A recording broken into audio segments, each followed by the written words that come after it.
Good morning, councillors. The first item of business is declaration of interest. Are there any? Yep, thank you. Apologies for absence, James. Yes, Chairman, we have apologies from Councillor King, Councillor Shaw and Councillor Holland. And Councillor Holland's substitute is Councillor Harrison. Hello, David. And also there's a new member present, Ken, so welcome, Ken. Nice to see you. I know you have been substituting and you did the training as well, Ken, so well done. You did do the training.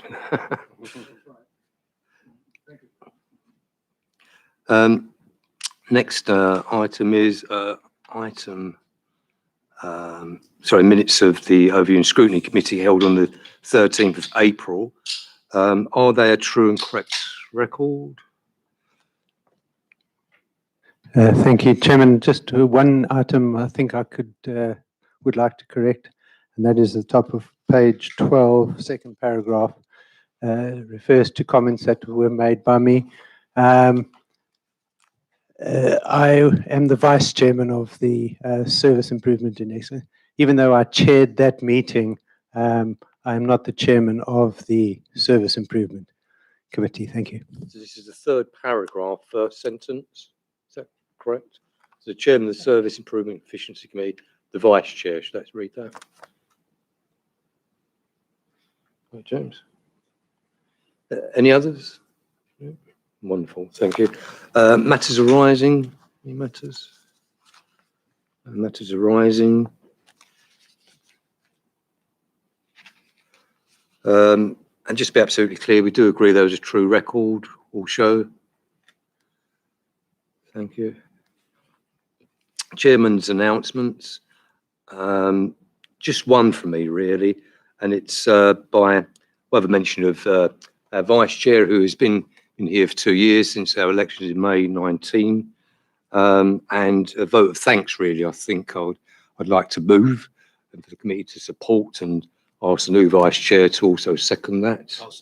And at the same time, of course, wish Tony all the best in his recovery. He was at the county meeting yesterday, so he did make a couple of comments. I could hear him down the room. It seemed to be a lot more of his normal self again as well. So hopefully he'll make a rapid recovery. And I think, could we all have a show of hands of vote of thanks for Tony as the Vice Chair? Thank you very much.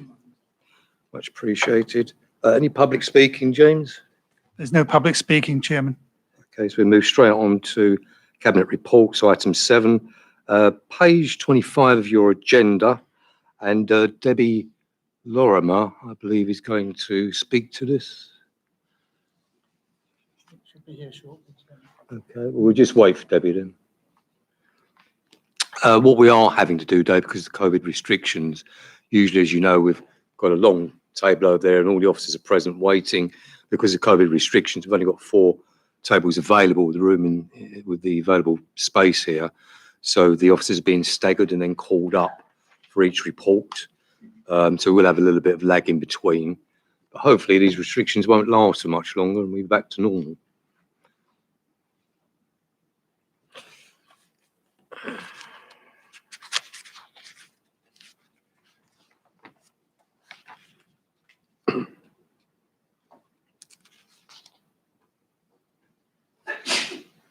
Bless you.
Hi, hi Debbie. When you're ready, Debbie, if you could present the report, that'd be wonderful. Thank you very much.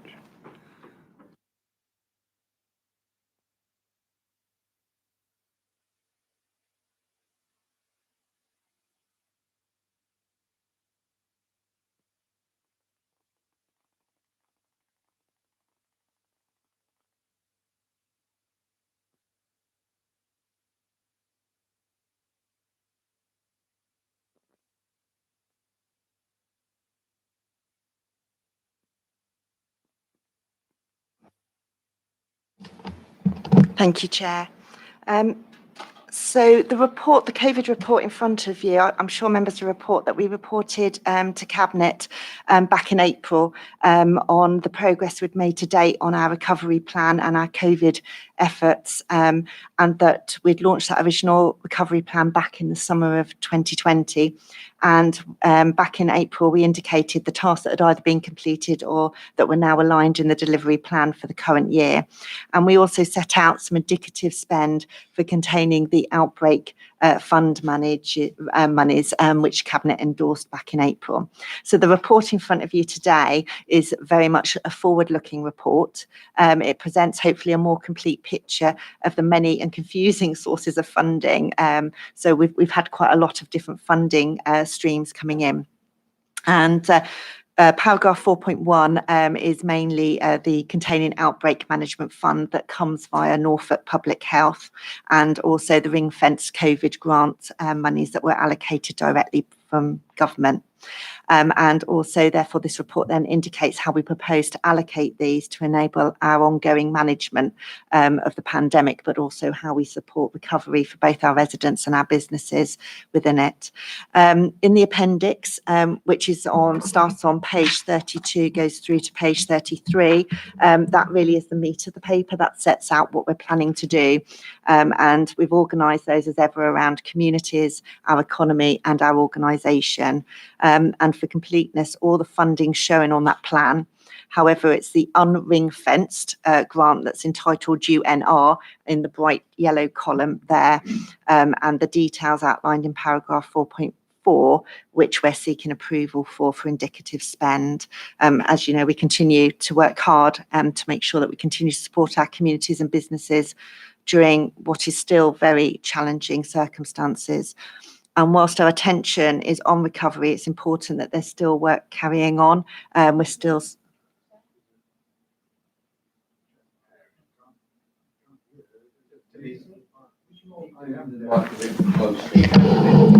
Okay, sorry. Okay, sorry. Do you want me to start again? Do you want me... If I just... Okay. I'll just go back. Really, Appendix 1 is the meat of the paper, and that starts on page 32 through to 33. And it's organised around our communities, our economy and our organisation, which is how we've been showing that in the past.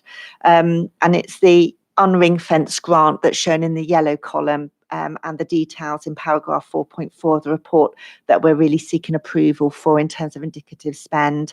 I was just going on to say that obviously we continue to support our communities and our businesses during this very challenging times. And while we're looking at the moment to recovery, we're still doing a lot of work around supporting contact tracing, isolation support payments and other support. The vaccination programmes and delivery of business grants with a third wave are still predicted over the summer. So there's still work that we're doing that's very much around the pandemic at this time. Happy to take any questions. Put my own mic on now. So questions, Ken? Thank you, Debbie. I know that we've got a fantastic amount of officers from both here and South Norfolk, I gather in the region of 127. Have we any idea how long this will carry on, and have we brought any of those back into the fold, or do we carry on to right on till the end of the year? If you could let me know, please. Thank you. I think, Councillor Kelly, you're referring to the people that went to help in the NHS. Yes, they've since come back in, particularly when majority of them were leisure staff and when the leisure centres reopened, but also that coincided with the end of the real crisis that was happening at the Norfolk and Norwich in terms of the support. But they were absolutely superb, those staff. And all I can say is, a lot of them, were facing things they've never seen before. So, they were absolutely so absolutely brilliant in how they handled all that. And they actually, I'm sure Emma can support that. I think they actually got a letter, didn't they, from the Lord Lieutenant praising them for their efforts there, which is lovely to hear. So they really did us proud. Thank you, Debbie. Anyone else? Caroline? Question. Debbie, can you tell me what a customer experience and insight lead does? It says develop customer insight, but that's a bit woolly. Yes, so there is a paper that will be coming through in July Cabinet around our working towards a first-class customer service. And what we've been doing is some analysis, and that will incorporate a customer charter, a customer policy, a complaints procedure and vexatious, but also what we want to do is at the moment there is no one person who's responsible for customers basically and how we service those customers, and also understanding what our customers want and need. And so this is a post and this is to fund it on a 2-year temporary basis. So we're asking for the money to support that for 2 years. Because we want to see the benefits of having it. We think there are definitely benefits, because if we get better at handling and delivering what our customers want, then obviously we get less time taken up in complaints and things like that, and repeat requests and things if we deal with customers correctly in the first place. So it's not to say we don't, but obviously we can always get better. And so this post here is, this funding here is for 2 years initially. Obviously that will allow us to tweak the post as well if we decide that in that 2-year period it really gets embedded. But we want to bring much more consistency around our approach. At the moment we don't have consistency. We don't actually know what our customers want all the time. And so this post is very much about being involved on a number of areas.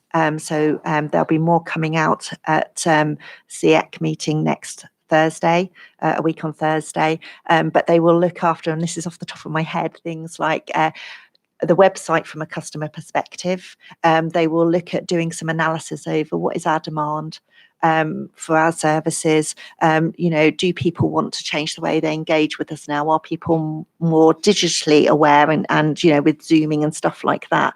Where do we get to those people who are hard to reach, for instance? So it's not one size fits all. It's understanding and looking at our complaints taking forward the revised complaints procedure. So they would be responsible for what we're calling the second stage. So if somebody isn't satisfied with our first response and comes back again, they will do a very independent review, complete review, and then come back with a second response to either support how we've dealt with it to date, or say, actually, there's something else we should be doing differently. Very much about being the voice of the customer, so doing some customer surveys and things like that. So there's more to it. I think there was about 6 or 7 different blocks, but off the top of my head, it's very much about having somebody who's responsible for how we interact with our residents and our businesses. Okay. Thank you, Debbie. Anyone else? Yeah. Debbie, can I just ask quick, on the page 29, 4.4,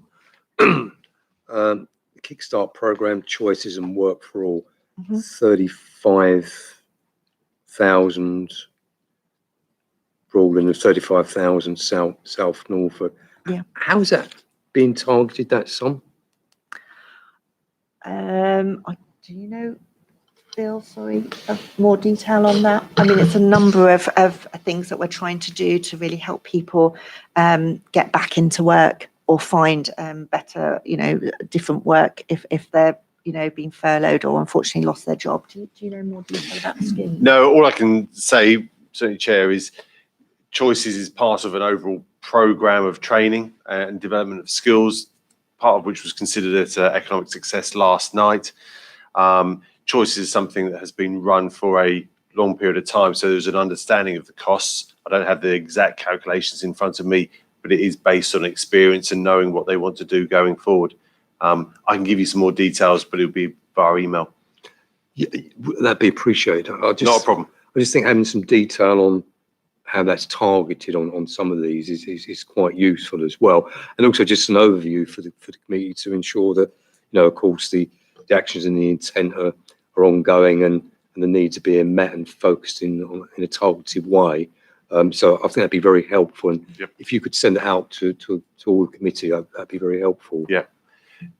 But primarily around that choices program, or are there other elements that you'd like? Well, I don't know if anybody else wants to raise anything here on this, but particularly on the Kickstart program, Yeah, choices. That's fine. Thank you. I think also with the ONS look-see that we've had around the apprenticeship scheme as well. I'll just see if there's any correlations in that for us, I think, as well. Yeah. Thank you. Fine. Natasha? Yes. Well, on my radar, I did have Natasha down there before I spoke as well, because I think this is one that Natasha's mentioned before. The elephant came back in again. Thank you. Right, so if there's no further questions, we have the recommendations, which are 1 and 2. I'll read out for you in case you can't track on your iPad. So recommendation 1, to consider and approve the proposed actions as set out in the attached COVID-19 recovery plan 2021-22.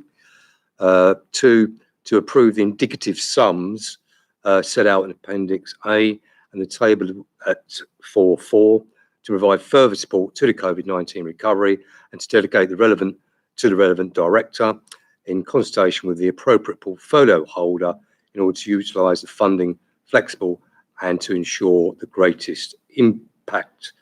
Anyone like to move that? I'll propose that. Yep.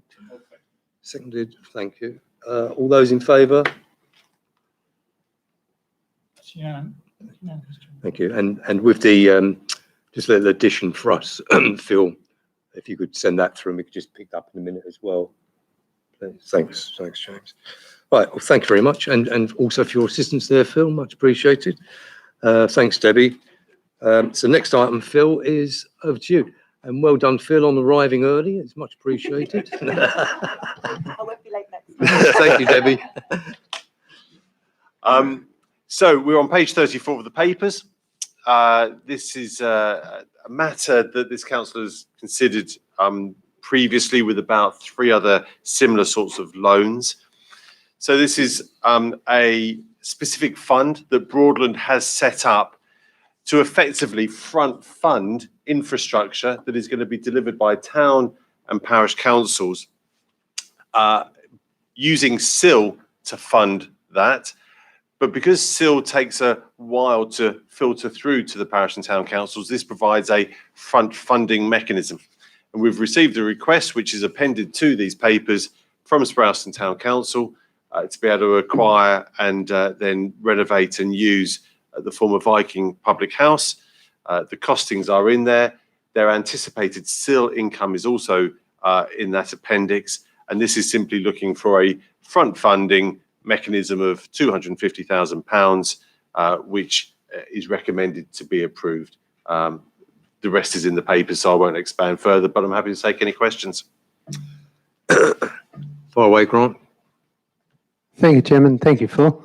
I see in paragraph 3.3 that the fund has now got a balance, or will have a balance, of £43,000, and it says that it is constantly being replenished.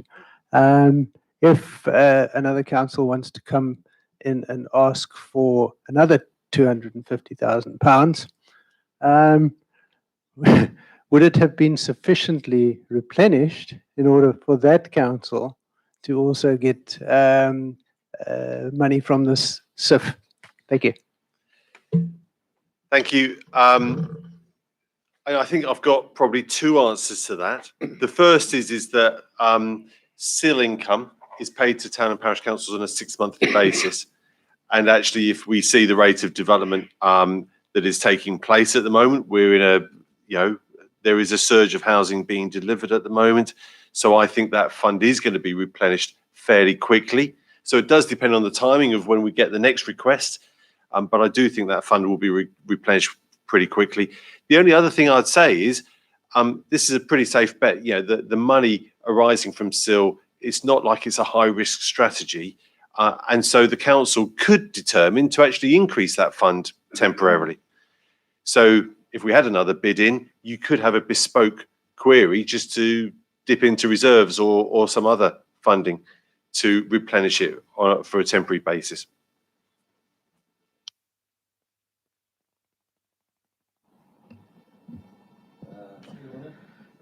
That was actually what I was concerned about, because I think Tavern might be applying for it next year. So hopefully it's been paid back by then. I mean, I know that wasn't a question, but I mean, I feel quite strongly that we, as a district council, should be encouraging town and parish councils to be delivering infrastructure. Some town and parish councils, even as you can see in this report, get significant sums of money now through SIL. I think that's an incredible opportunity for town and parish councils to then be able to be delivering infrastructure and community assets for themselves. So if we can front fund that, then I absolutely think we should. And I think there is support for that as a district council. And I would argue that I step outside of my remit, so apologies for a moment. We have reserves that we can be using to replenish that pot if needs be, recognising the SIL will come back pretty quickly. Just Martin and then Natasha and then Ken. Yeah, because I think that's all explained in, because they've got that on page 39 in the report. They had the expected SIL receipts, so that did actually look as though all of that would be repaid very early on. So it should be a completely safe bet on this one. Natasha. Thank you, Chair. Full disclosure, I am a councillor for Broadland, so just putting that out there. I do know that this does have very wide community support. I think it's something that communities are crying out for, to get help with developing their areas, and I support it. Sprowston in particular is part of the growth triangle as well, so there's lots of new housing popping up to get SIL from, and I think we should use it constructively rather than just waiting like we used to, and for schools not to be built and all the rest of it. So if they're asking for it, the parish councils are best placed to know how to invest in their local communities, and I personally support it. Thank you, Natasha. Ken? Thank you, Chairman. I may have missed it, but is there a time period on this loan at all, or is it just open until they pay it? No, there is a backstop date to it. From recollection, it is a 5-year backstop date. So in paragraph 4.5, it just provides the heads of terms. So a backstop date of 5 years, as Councillor Murrell has pointed out already, the likelihood of hitting that backstop date with the level of housing that's taking place in Sprowston is negligible. But and in fact, none of the loans that we've issued to date have hit that backstop date. But yeah, it is in there as a safety net. Okie dokie, Sue. Thank you, Chair. I fully support this kind of initiative, but on behalf of Broadland, just wanted to ask, is there any scrutiny on the type of project, or whether the project's going to be successful, or, have Broadland got any jurisdiction to suggest that maybe a particular project might not work, or how does it work? So the main jurisdiction is in paragraph 4.2, which is the regulations which restrict what you can use those SIL funds for. And we can exercise some degree of leverage that if the SIL funds haven't been used for that purpose, after a period of time, we can effectively claw those back. So the absolute worst case scenario is, a parish or town council spends it on something that is not in accordance with those regulations, and then we'd effectively have to either withhold more money that would be flowing to them in the future, or that we'd have to actually demand that money back. We've never got close to that, and we've got a relationship with town and parish councils that would not allow us to get into that position. But that is the leverage. In terms of monitoring of the delivery of those projects, or the monitoring of the success or the outcomes of that project, then I am very much of the opinion that the SIL regulations are set up for that money to go to the town and parish councils, and then for them to be able to act autonomously around those projects. So I don't think it's appropriate to exercise more oversight than is envisaged by the regulations. Thank you, Phil. And just to funnel a little bit on Sue's one back through what you were saying there, and just before I let you in, Nigel, I've got you. So so if you like, there's some oversight here today, Phil, isn't there? Because we've got on the recommendation, I had to utilise the CIF to enable STC to bring about the timely purchase of the former Viking Pub, public house, supposed to enable conversion into a new multi-use community hub, which is exactly the criteria. And is that here today because of the sum going through to Cabinet of 250,000? If it was below 250,000, would it have come here or to Cabinet?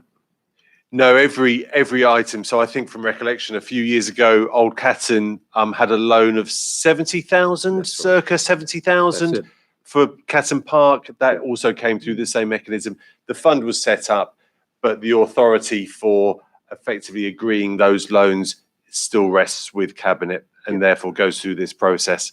I think the Old Catton one was probably the lowest that we've had. Radkeith was 250,000. So no, it has, and that does give us some oversight. But as I say, the dialogue that we have with parish and town councils is such that I'd be very disappointed if it was coming before you as members, and you're then saying, well, hang on, this doesn't comply with the regs. You know, we wouldn't be doing our job if that was the case. Exactly. So it was just fun, and sometimes you know the answer you're going to get, because I do remember that, but it being recorded in that way just reaffirms the point that was originally being made by Sue here, that there is complete oversight around Absolutely. this, and then everyone then comes back through our system, not only with officers, but back through to Cabinet as well. Absolutely. And so just off the question, so that's what I'm saying, it just helps that then off that question, we've got some scrutiny oversight, and that's reflected back in the minute as well, even though I knew the answer to that, Phil, so thanks very much. But we need to amplify it, so. Absolutely. Wonderful, thank you. Thanks for the question, sir. So Nigel, you was next. Yeah, thank you, Chair. Phil, could you just clarify for me, looking at the table on page 39, you've got Keir Living, who've got 251 dwellings, Halsbury, who've got 365, but when you look at the SIL income, the 615, 920 against 367, is this because Halsbury homes are a lower value on the market, or is there some other reason for that? It'll be depending on a number of factors. My apologies, I haven't scrutinised these specific figures, not least because the overall income is so in excess of what we're actually lending in the first place that I haven't gone through each of these sites in detail. What can vary though is the amount of affordable housing. So if there is more affordable housing on a site, then you'll get less as a result, or there are other factors that can influence the amount of income. And I don't have the specific answers, I'm afraid. Thank you. Hi, friend. Thank you, Chairman. Nice to see you, friend, by the way. Good to see you. Thank you. Thank you, Chairman. I just wanted to say that I'm on Radkeith Parish Council, which was a recipient from this fund, just so, for the record. Okay, that was all. Thank you. Thanks, Fran. Is there any other points of clarification or questions? No. If not, we'll move to the recommendation then. So we've got three points to this. Again, I'll read them out just in case you're not following through on the iPad or it's difficult today. I see, Natasha, you're still waiting for your iPad.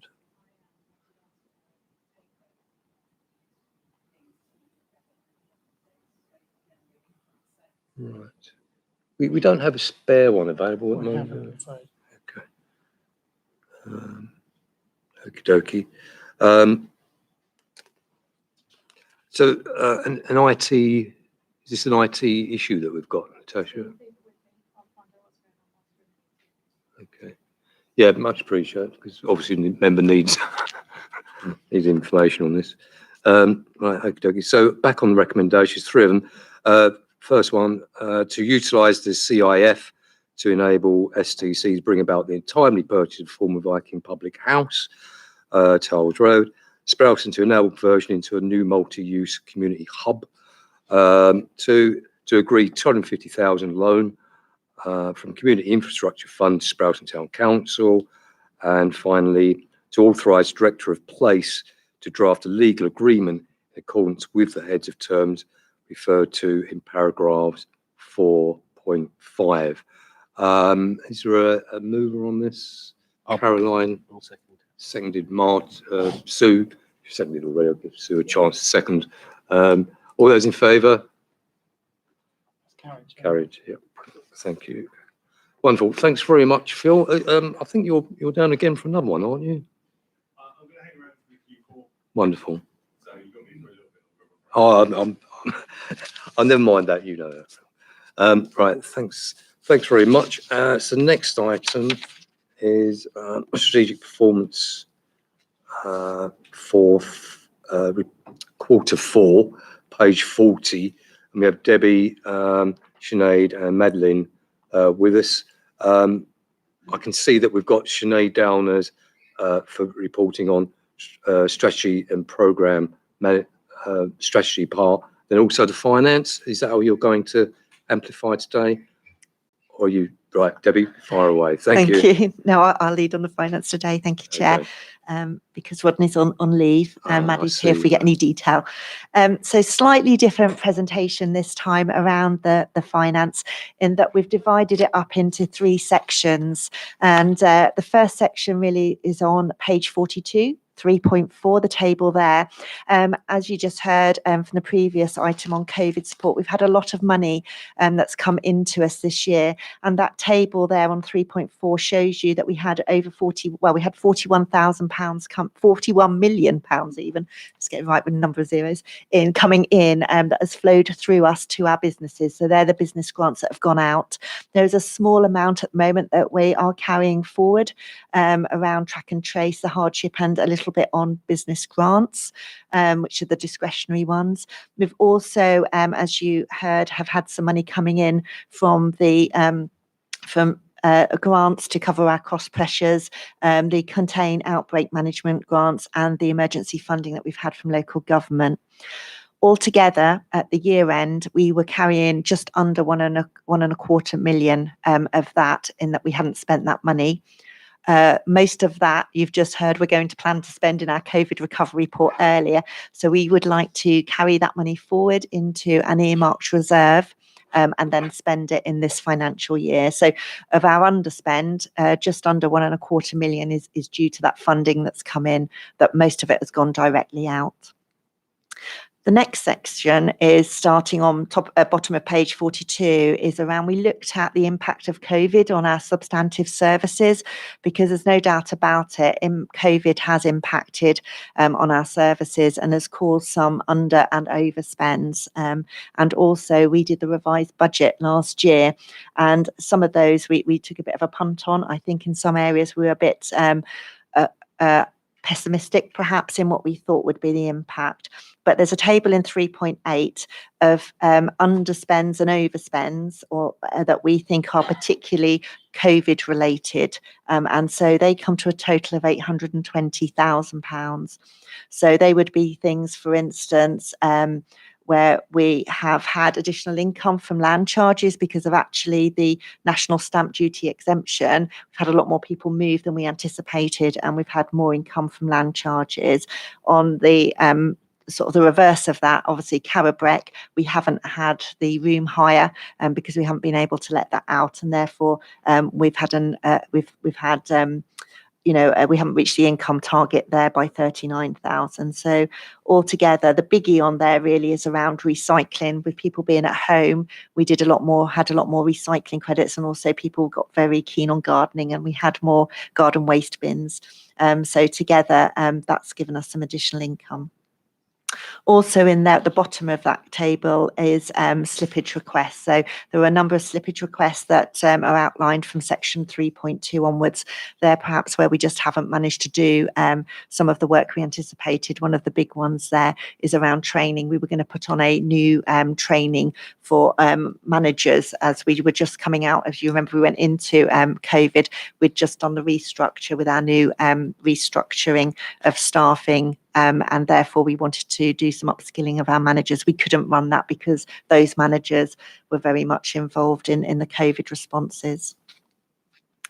And then in section 3.12, this is really sort of the normal, I would call out turn. So it's not as a result of COVID there and the normal underspends, the underspends that you might see. A big one on there, for instance, is around the SIL admin levy. We had more SIL that came in than we had anticipated there, and that's nearly 400,000. And also some historic housing grants that we'd had in previous years, but we're now recognising the income within the service in this year. So that's a timing issue there. So they come to £1,333,000.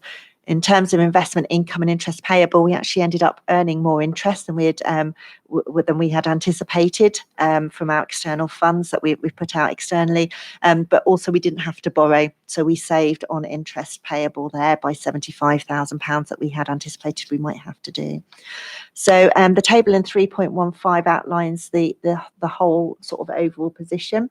There is, apart from the new reserve for COVID funding, there is also a new reserve that we propose to put in £750,000 to fund new environmental projects going forward. So putting 750,000 away in a new earmarked reserve to fund new environmental projects there. So overall, we are planning to put into general reserves the slippage request element there because it comes straight out again of 266, and also 871,000 into the general fund reserve, which is an improved position on where we thought we might be with the revised budget. So that's in total the revenue budget. I'm happy to take any questions on that before we move on to capital. Sue, then grants. Thank you, Chair.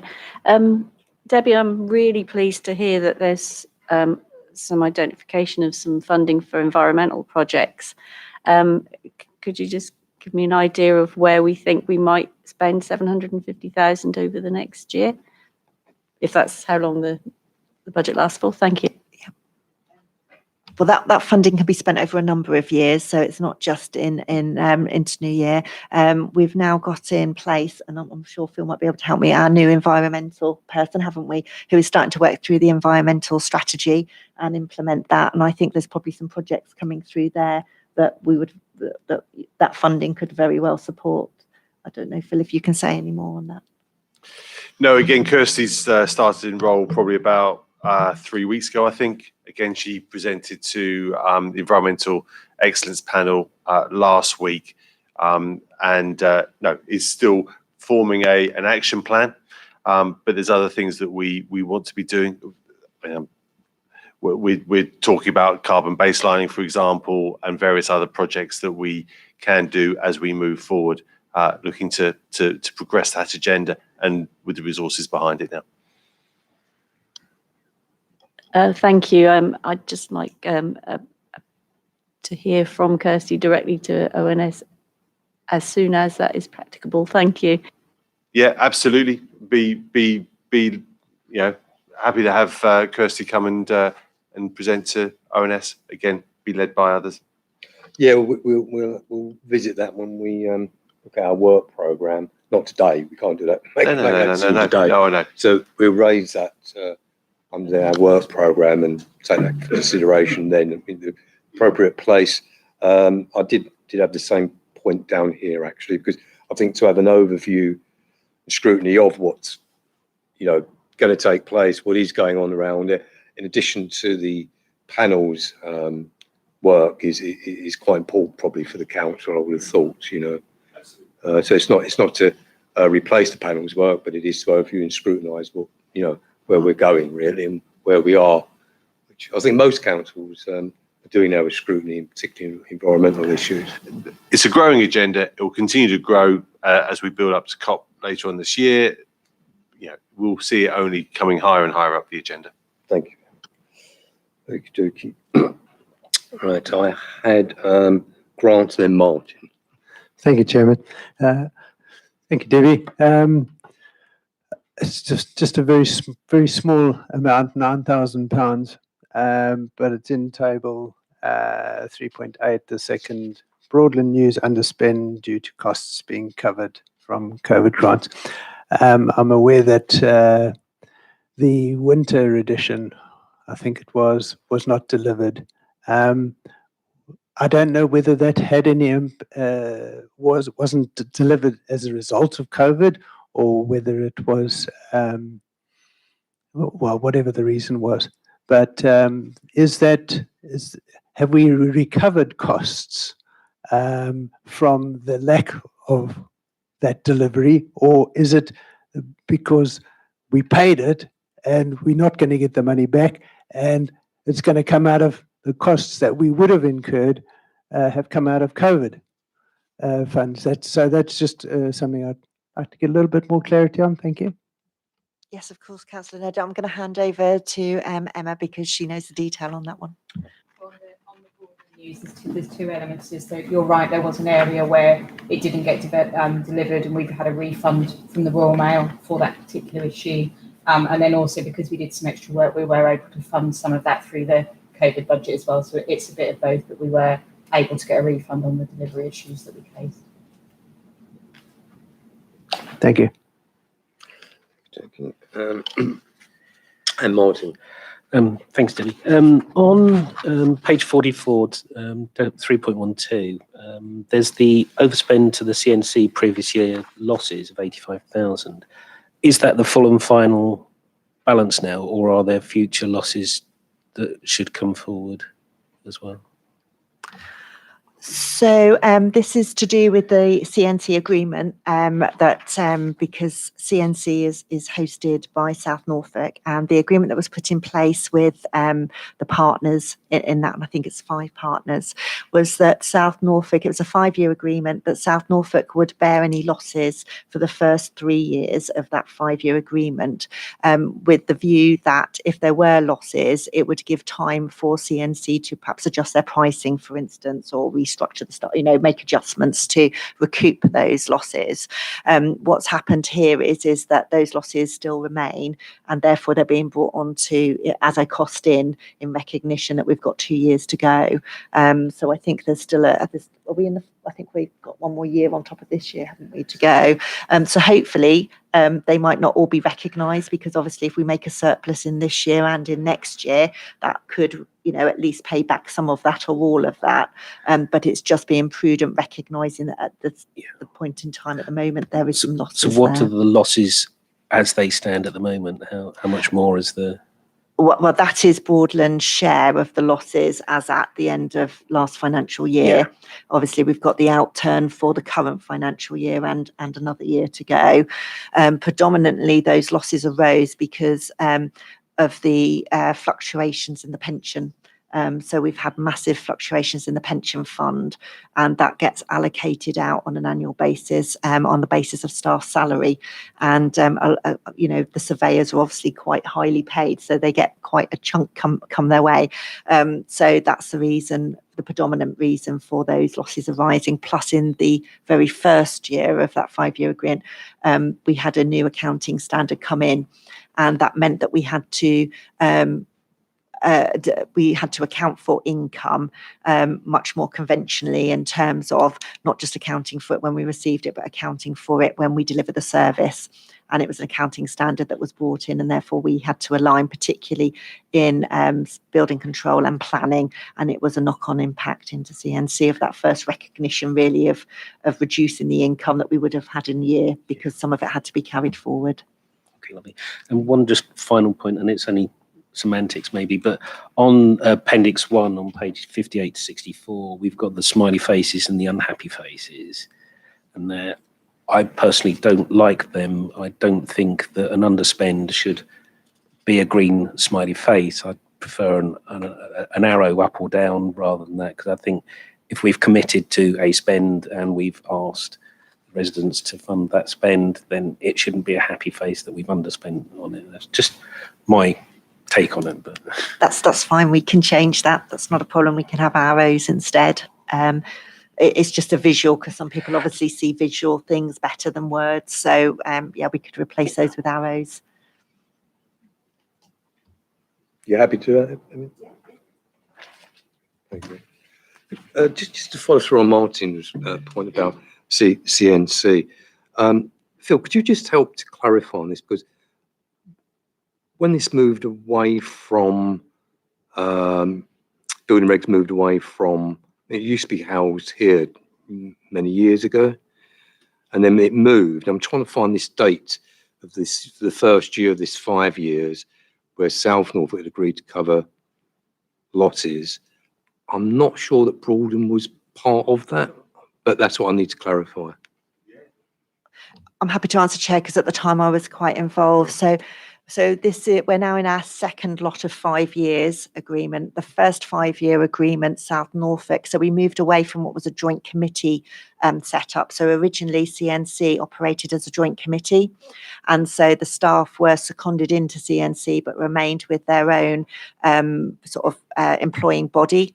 And obviously CNC grew over that period, but we were very ineffective in that we operated, by the time we came to the end, 5 different building control systems, and it got to a position where it was losing money as a joint committee, and we really needed to do some investment of about £250,000 in IT, and at the time nobody wanted to do that or put that money in, and it was getting to the point where we couldn't have actually afforded. We needed to do something with the service because we were desperately losing money, but we couldn't have actually afforded, as a joint committee arrangement, to have even paid any, and if we'd made anybody redundant, we couldn't have afforded the redundancy. So something needed to happen. At the time, it was agreed between, I think it was, I can't remember if it was fully 5 at that time or 4 authorities, that we would put bids in to run it and take it over as a delegated section 113 agreement.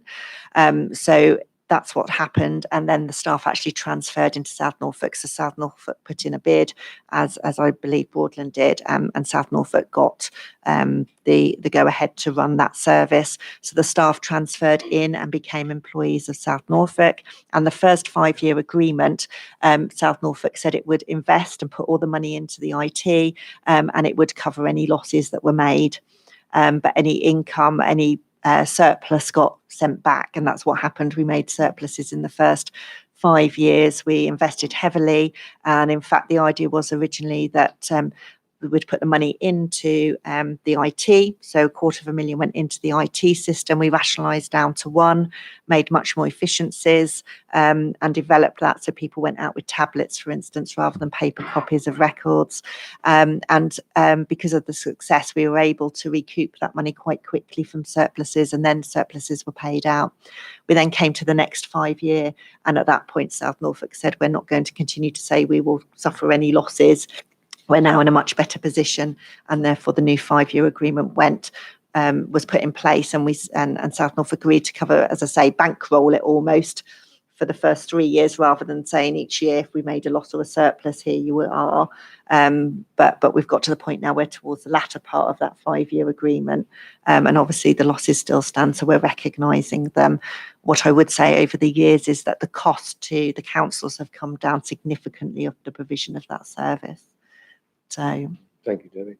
And I think the overview to that for us, because that's what I think that relates to, understanding building regs, CNC, how that's transitioned through, is a good overview for councillors as well, to understand that, because I'm not sure how many councillors really understood that, and I need clarification. So I remember the transitioning through to South Norfolk, but I couldn't remember the time, the dates, and the funding around it for sure. It goes back quite some time. I was first elected 8 years ago, and I remember transitioning through after that. So is it possible, James, that in the minute we can reflect, and perhaps Debbie after the meeting can actually also just go through it with it? Because I think in the minute to have an overview around that would be quite useful, actually. And perhaps for all councillors then it's there as a kind of overview. And there's nothing in terms of exempt matters that I can see anyway, Sue or Debbie, that's been disclosed there at all. In actual fact, we're live streaming, so you wouldn't have done that anyway, Debbie. So I think we're clear there as well. And we agree that, can we say, yeah, so we'll have that as a sort of overview in there. Oh, thank you. Okie dokie. Anything else? Nigel? Yeah, thank you, Chair. I'm just looking at page 48. Excuse my ignorance if I've missed something. Paragraph 4, local authority trading company. I thought that that had been knocked on the head. We're not forming a local authority trading company. So why are we allocating money? Well, I can answer that, Chair. We're not allocating money, but originally last year when that piece of work was going forward, it was allocated as that in the budget. It's just that's the line it currently refers to. What we're saying is we actually want to use that money to take forward and the government's white paper on the paste and to carry to finish off the procurement exercise that's currently underway. So that is the current heading that was in last year when we were doing the feasibility study. That's just the name of it at the moment. But as I say, going forward, that the plan is that underspend is used to finish off the procurement exercise that's currently running. And also then we know the white paper's coming out, that we may have to do some work on that and around the depot.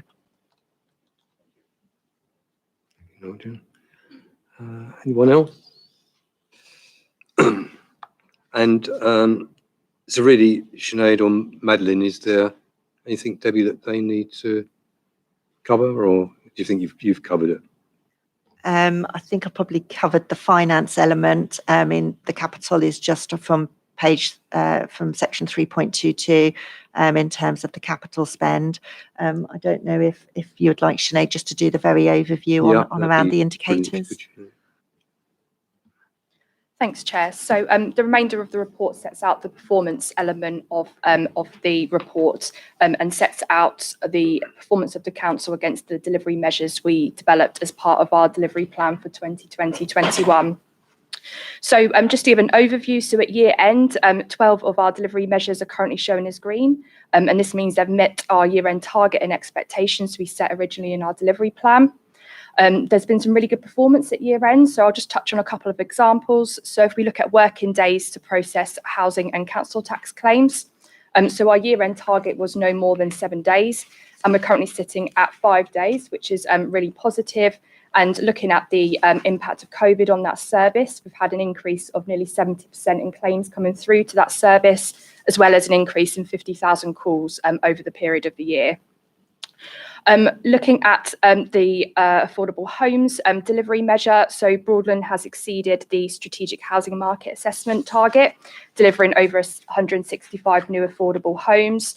And also looking at the collaboration savings, we've made some real great progress over the last year, with the year-end target being exceeded already, and we're still on track to meet our 8.6 million saving over a 5-year period. Looking at our amber measures, we've currently got 8 which are shown as amber, and this means that they've missed our year-end targets by a narrow margin, and these will be monitored through to the coming year. So just to touch on a couple there, looking at our council tax collection rate, so we're just below that year-end target that we've set of 98.9%, but we have had stronger than expected collection rate for council tax, which is extremely positive given the challenges that service has faced over the last year. Also, another amber measure just to refer to is the recycling rate. So between Q1 and Q3, we've had a decrease in the recycling rates. In Broadland, this is a trend that's happening across the country as well, including during Q3, we've had some seasonal variations, in particular on garden waste, which has impacted on this measure.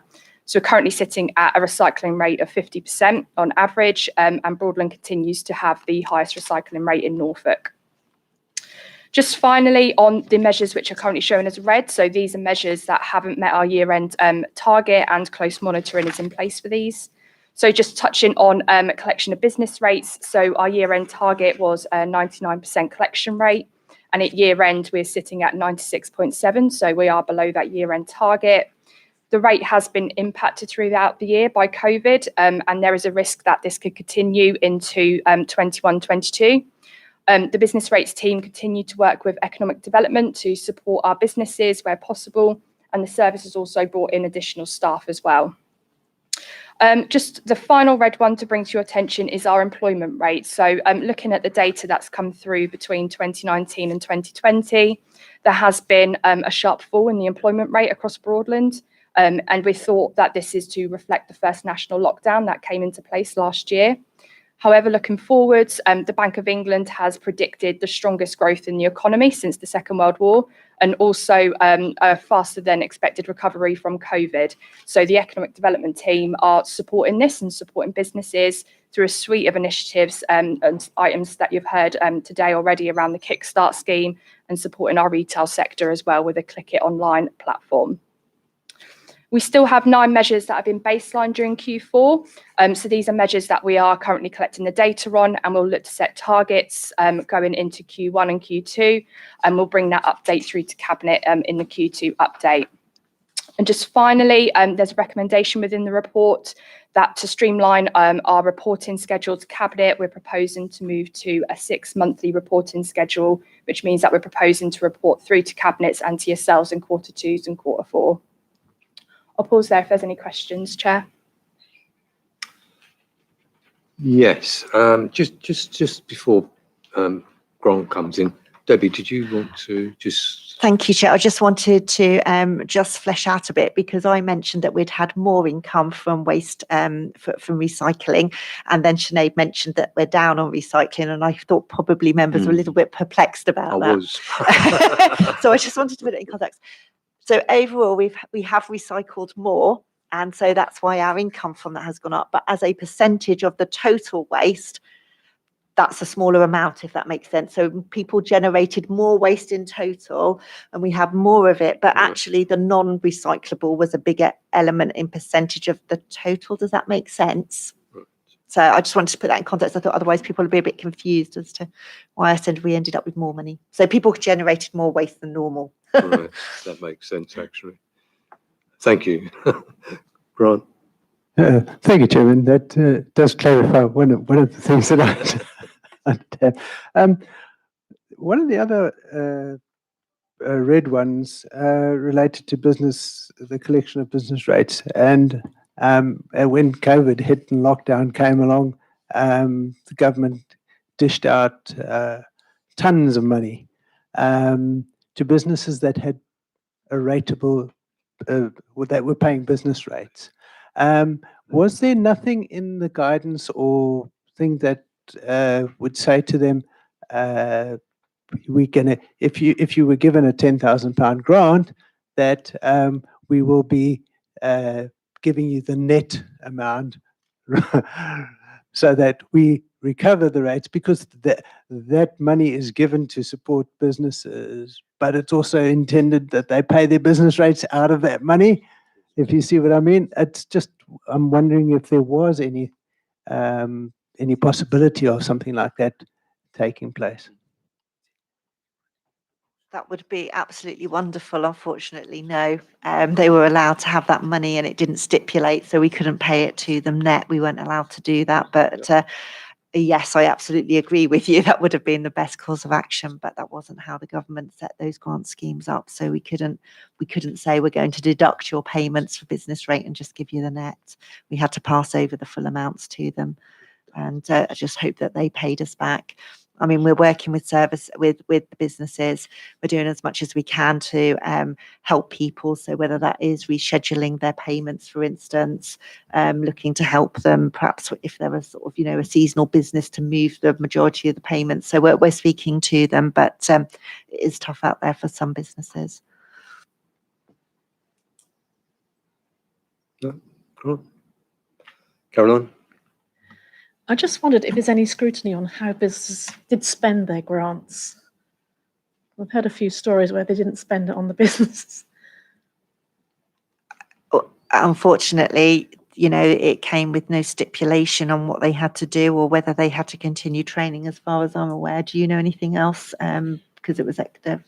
No, again, taking into account the quantum, and the scale of the grants that have been issued, it was just not going to be possible to monitor every single one of those. I've heard similar, some exceptional cases where there's been that sort of accusation. And I think there was some follow-up if something was raised. I can't say that categorically, but just the scale of, again, if you look at the figures that we've got out the door, it's just not been possible to monitor every single one. And also, I don't think that's what government guidance was. We had to make sure they were legitimate businesses to pay them, and there have just been a very handful of ones where we've had to go back and recover them because obviously they were found not to be legitimate. But the advice at the time was get the money out because businesses need it or they're going under.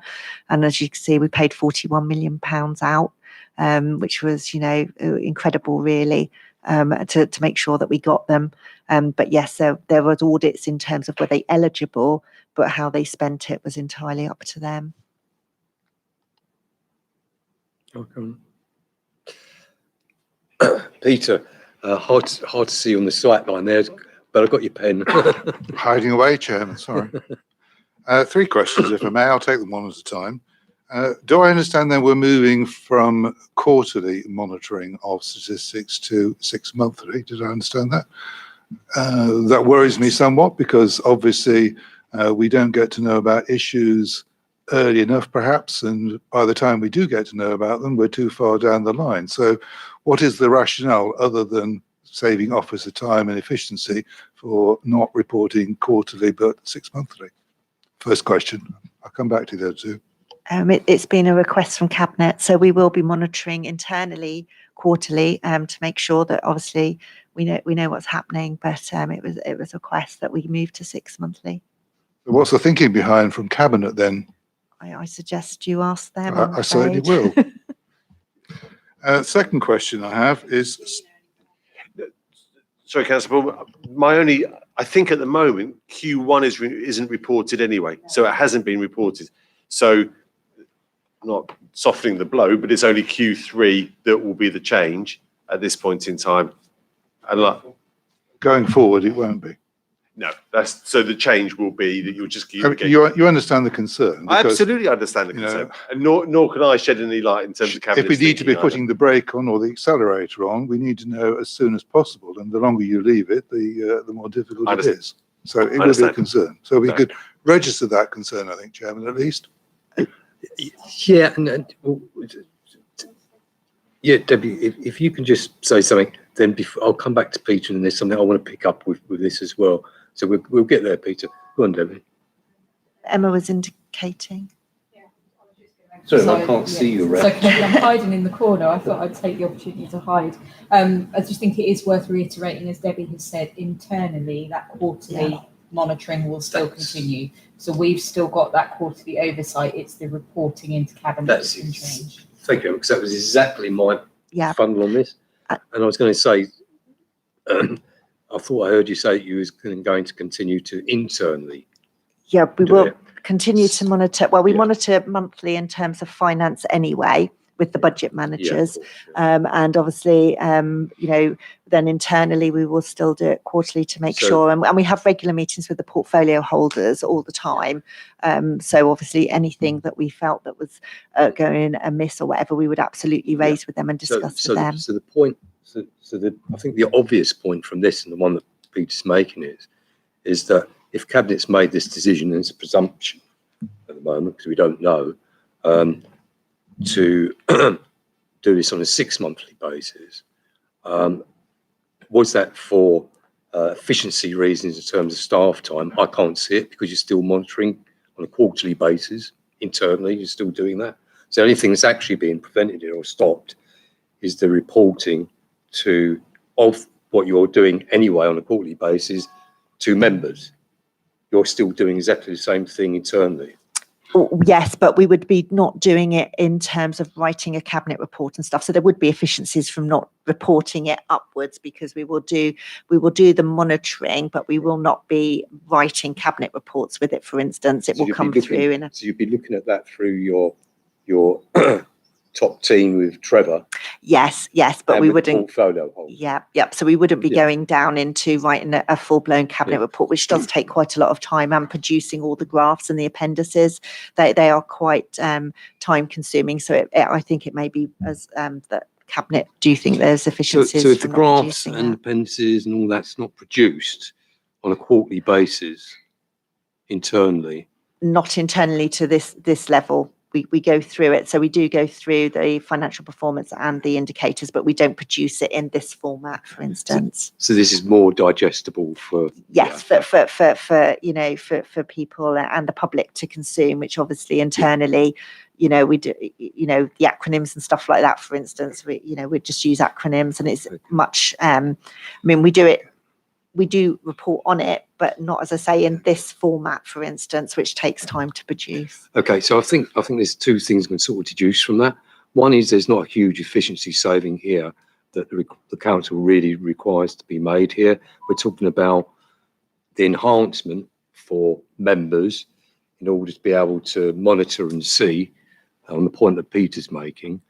And I think the question is to Cabinet, which I will put, Peter.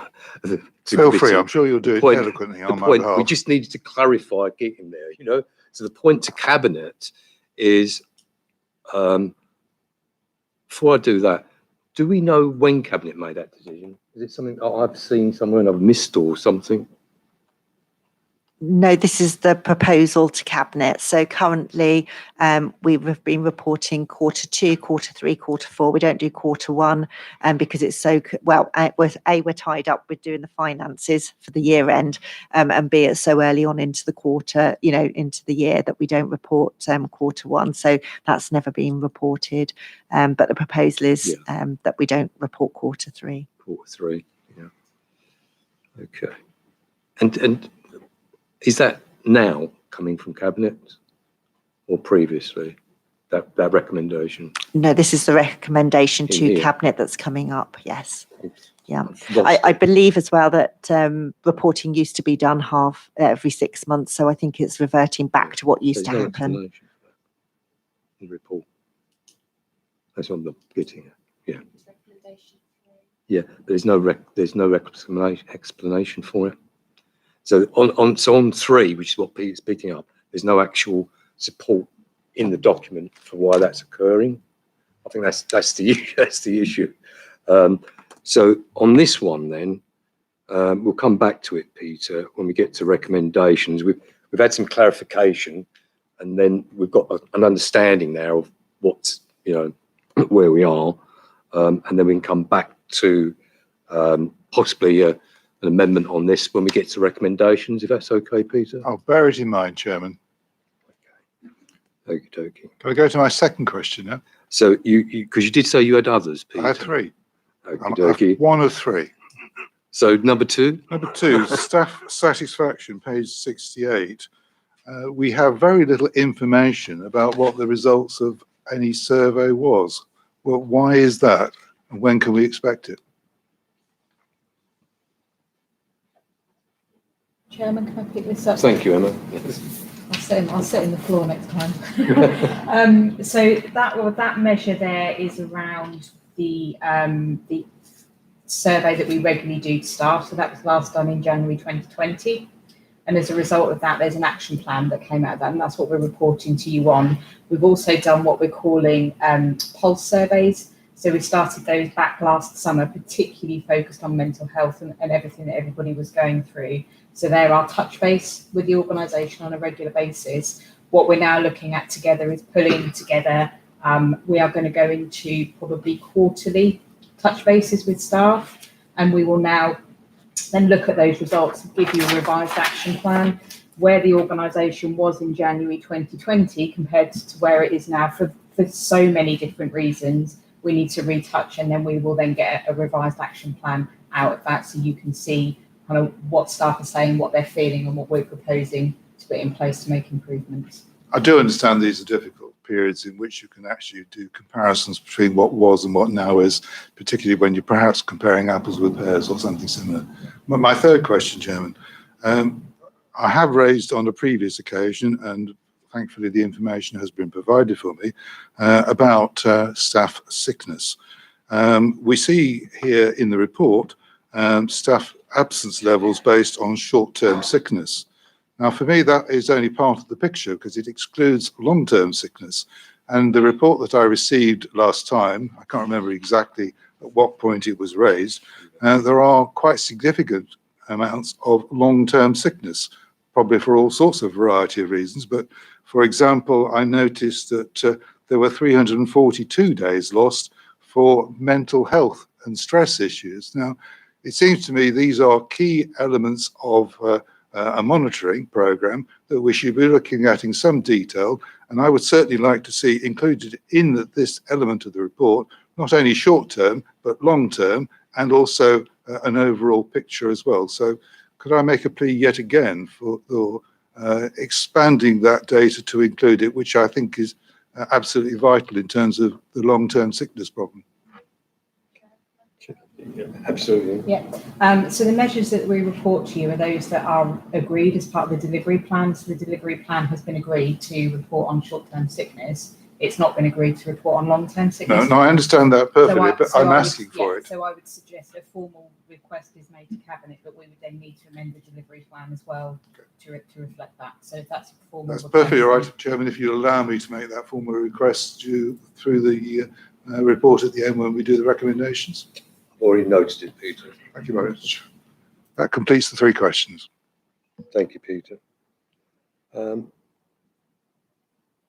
Ken? Thank you, Chair. Just a question, Emma.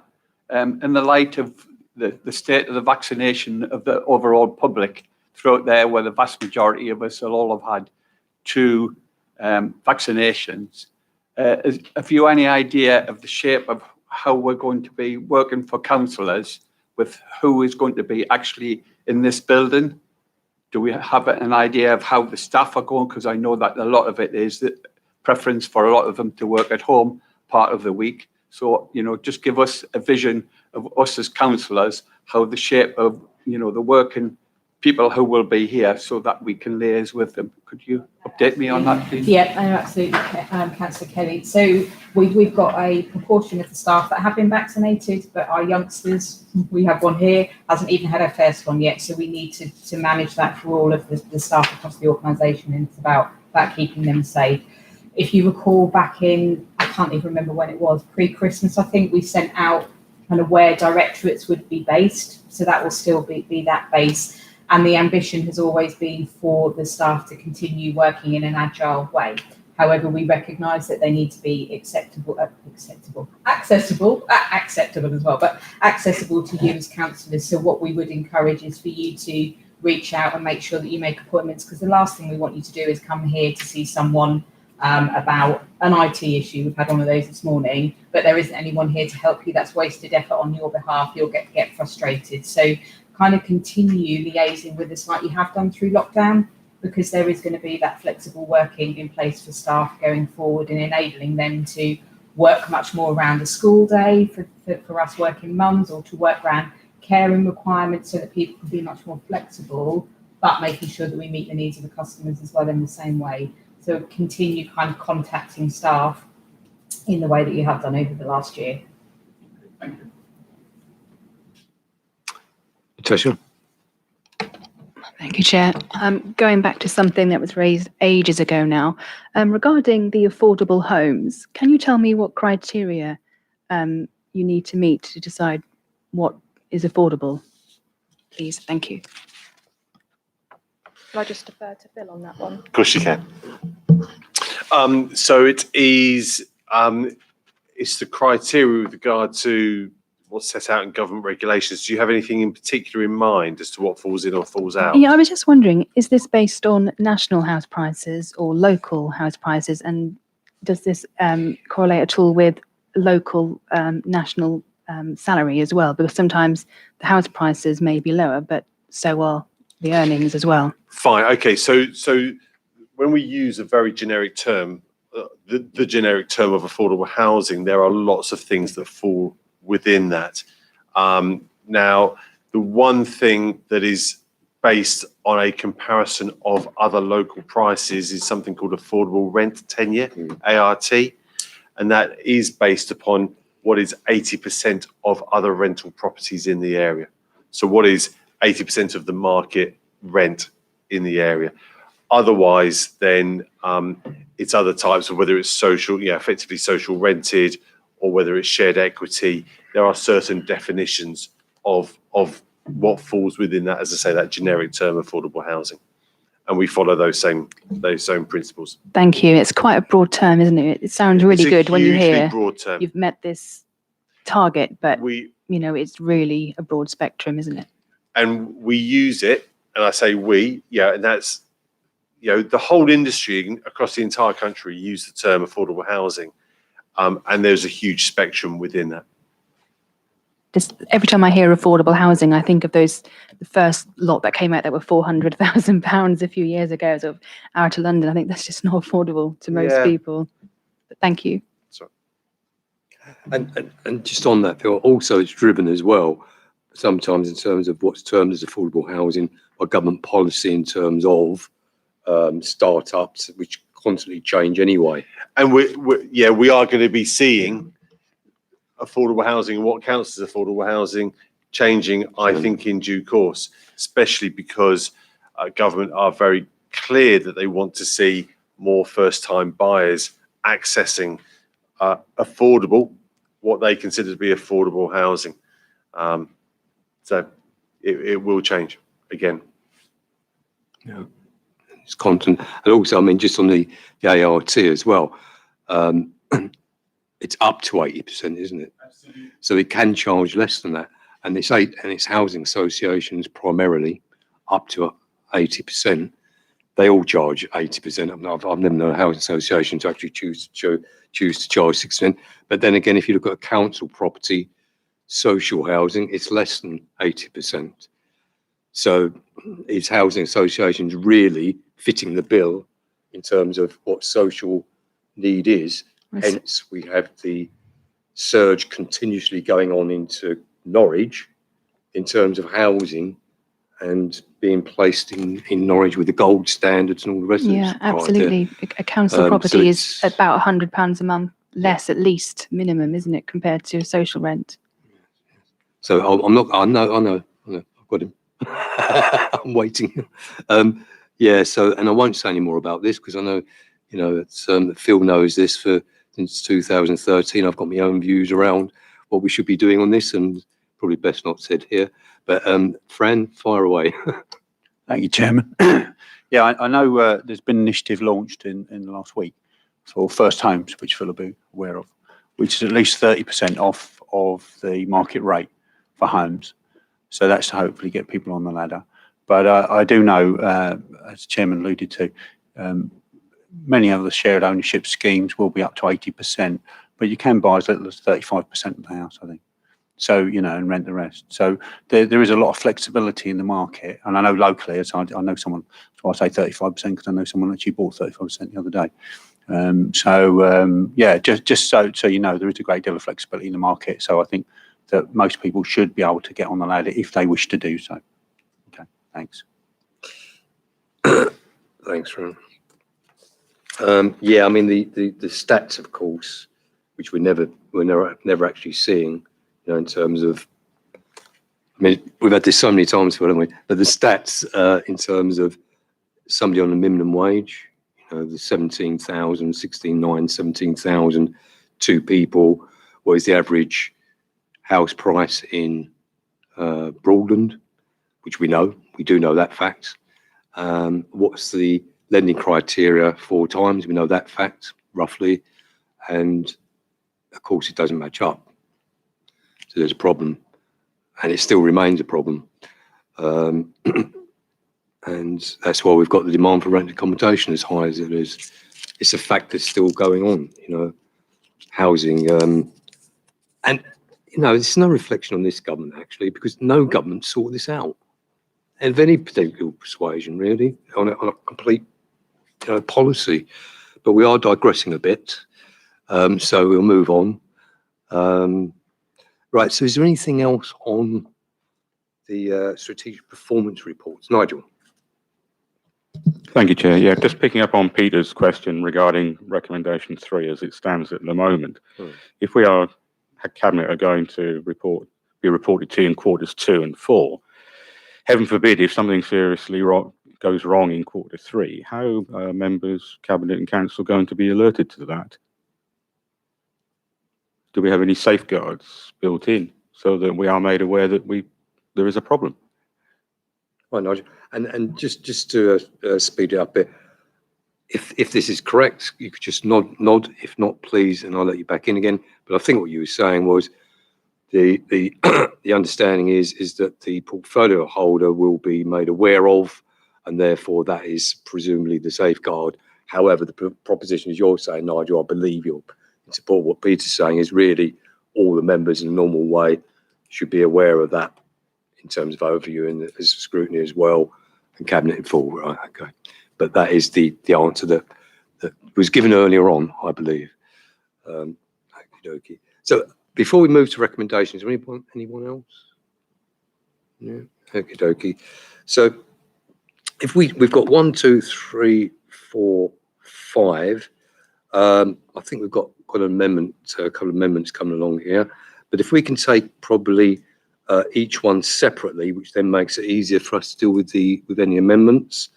So on 1, to agree the revenue and capital position for quarter 4 variance detail, appendix 1 with Sinead amplified. Could we agree that as a recommendation to Cabinet? Yes. Moving that, Martin. Martin, yes. Seconded. All agree? Carried. 2, to agree to 2020-21 performance measures update for quarter 4. Yes, I think we're all right on that. Peter? Could I ask that added to that, where we have the measures for sickness absence, that it be amended in future to include all sickness absence and not just short-term absence, please? To include long-term, I think. All sickness absence. Okay. Not merely short-term. Can I second that? Thank you. Who seconded that? Grant. Okay. So Peter and Grant. Okay. All those in favour of that amendment? Yeah, that's carried. Okay. And now we'll move on to. Yeah, so we agreed from the words 2 and then detail appendix 2 plus the amendment. 3, to agree the change to reporting schedule for performance measures, with the next updates coming to Cabinet in quarter 2 and quarters 4. And I think in there, Peter, you had an amendment you would like to put, which would also seek to maintain the reporting of quarters 3, I believe. Is that correct? Well, I think my amendment was, Chairman, to retain quarterly reporting rather than 6-monthly reporting. So my amendment would be to reject that recommendation. Yeah, you do need to actually, Peter, we do actually need to be smart in terms of putting the words down. So Emma. Yeah, because currently at the moment you don't receive quarterly reporting, you That's receive right. quarters 2, 3 and 4. Because it was agreed a long time ago that you wouldn't have quarter 1 because of financial year end. So it's just about clarity. Could I amend that to that we retain the current reporting structure and not move to 6-monthly reporting? You need to refer to the quarter that's being removed here. Sorry, Chairman. Sorry. Can I suggest that you vote on it as it is, because you can't have an amendment to do exactly the opposite of the recommendation? So it would mean you would vote against that recommendation if you wanted to maintain the status quo. Okay, I'm happy to do that, if that's the way to do it.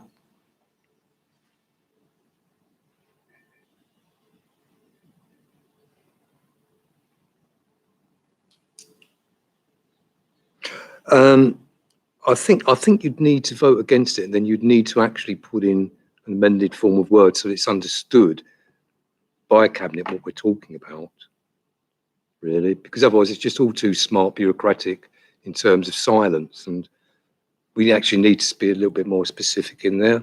So Grant, you've got a point.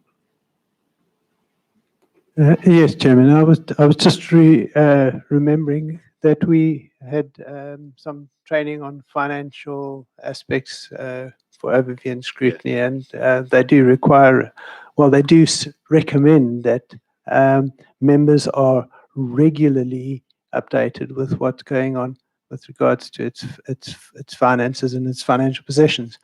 So I'm just wondering whether it's not possible to have, instead of such an extensive report with graphs and all sorts of things, whether we could have maybe dumbed down reporting in Q3 rather than eliminate it altogether. So that would be my suggestion. Well, that is actually another amendment now, which is pretty different from the one that Peter was talking about. I think if I could just try to summarise back up, encompassing everything what Sue said, what Emma said, what Peter said, what I'm saying, etc., and then see if we can get to acceptable position, because then we come back to you to see if you want to move that, Peter, or somebody else moves it as well. Is that they propose not to accept recommendation 3, so we do not accept it. We'd vote against it. That is a proposition, because of the 3, and then come back on to any formal word we want to insert in its place as an amendment. So, is there a mover to not accept recommendation 3? Peter, seconded. Caroline. Okay, all those in favour?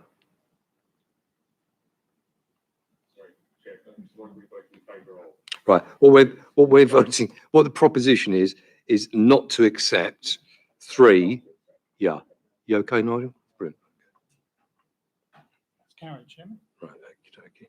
Any against? I didn't see everybody. Martin. Okay. And Sue. Okay. Was there any abstentions? Abstentions? No. Okay. Brilliant. So we've got 11 present, haven't we? I normally do a count. I think it's 11. 12 of them. 12, so I did miscount there. So, oh no, Peter arrived late, didn't he? Right, so that's 10. Thank you. Thanks.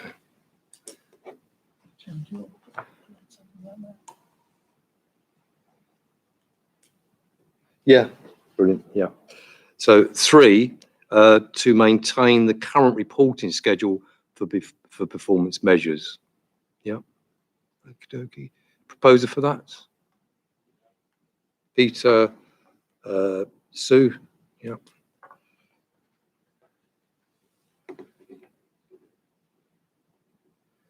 All those in favour? Any against? One against? No abstentions? That's 11-1.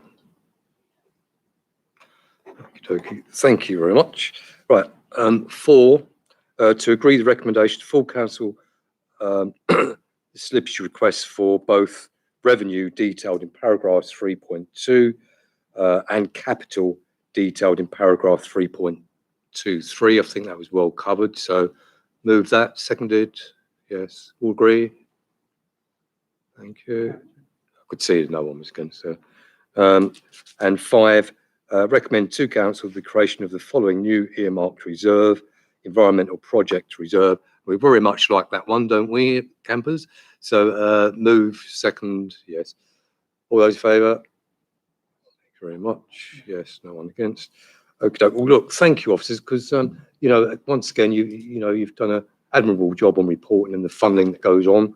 Much appreciated, and also you continue to sit in to assist as well, Phil. Much appreciated, even though you wasn't supposed to. So it's much appreciated.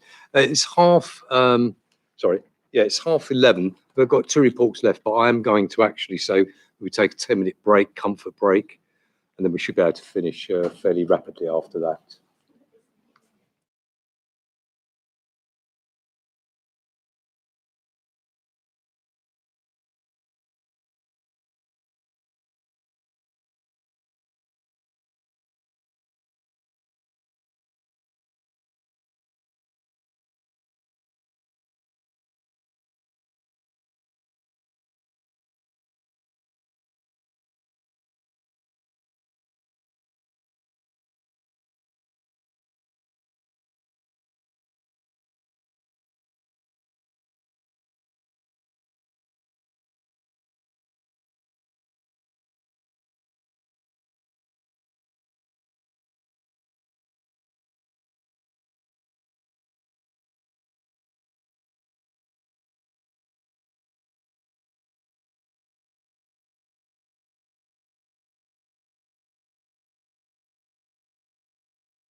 Next item, empty homes policy, page 99.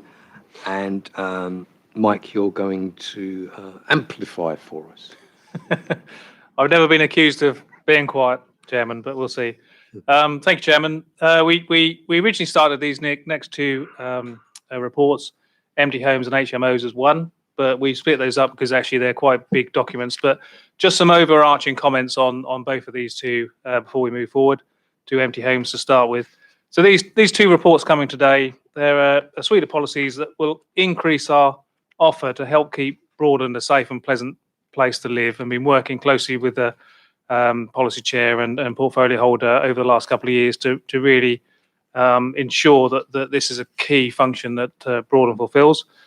All these policies, or these two policies, are based on the most basic need, which is a place to live and ensuring we've got a safe and secure place to live. A refreshed focus in the new structure in 2020 has been hampered by COVID, and we've also had a lot of learning pulling out of COVID as well.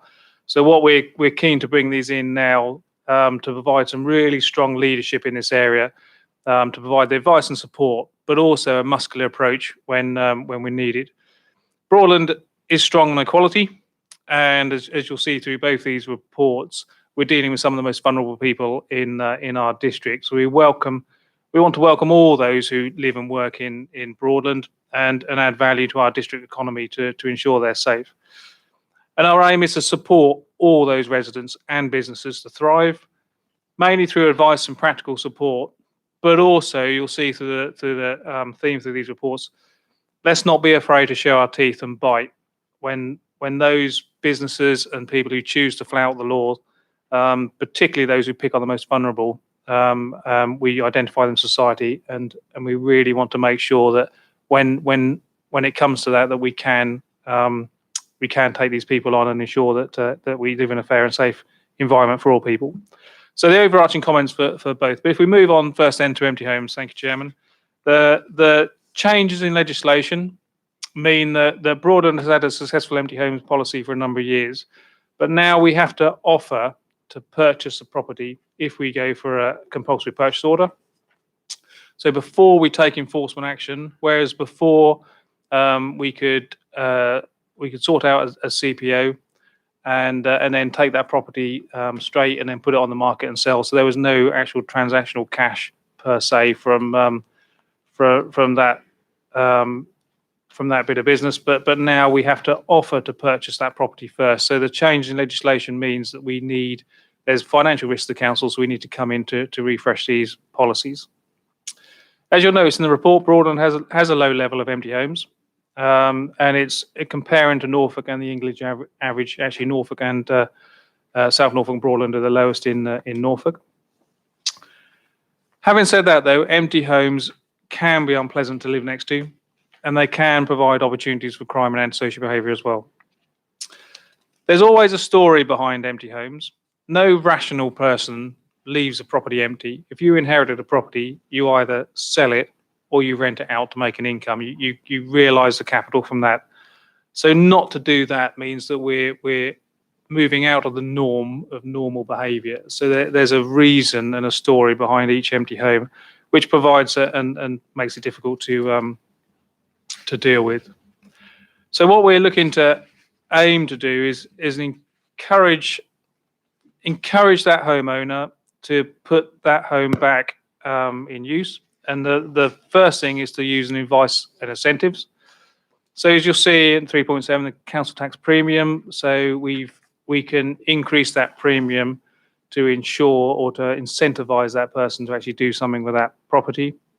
Broadland's had a renovation fund and that interest-free loan to help again and encourage that incentivization to come back in that property for use.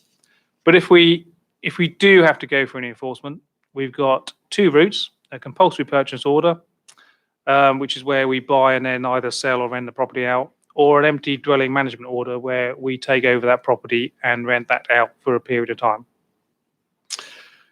The legislation for this is very invasive, and it's one of the most invasive things that the government can do. We are in fact ordering someone to give us their property.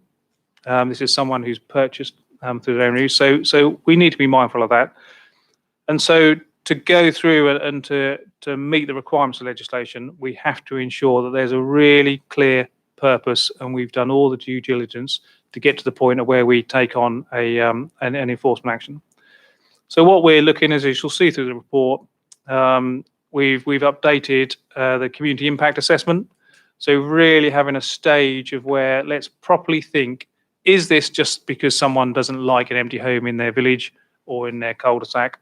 Or is there a genuine reason? Is there an actual community impact for this property not being left empty?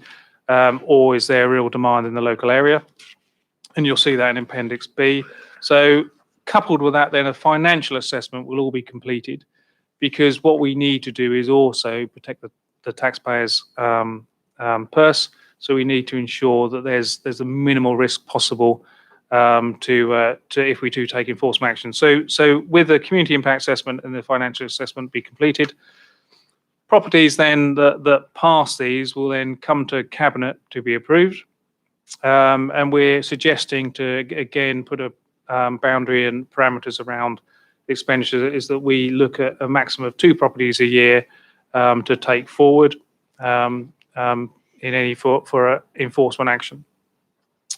And what we've suggested here, and talking with the portfolio holder, looking at maybe tweaking this slightly. So the council agreeing to set a reserve fund of 500. Well, the actual average property in Broadland is 290,000.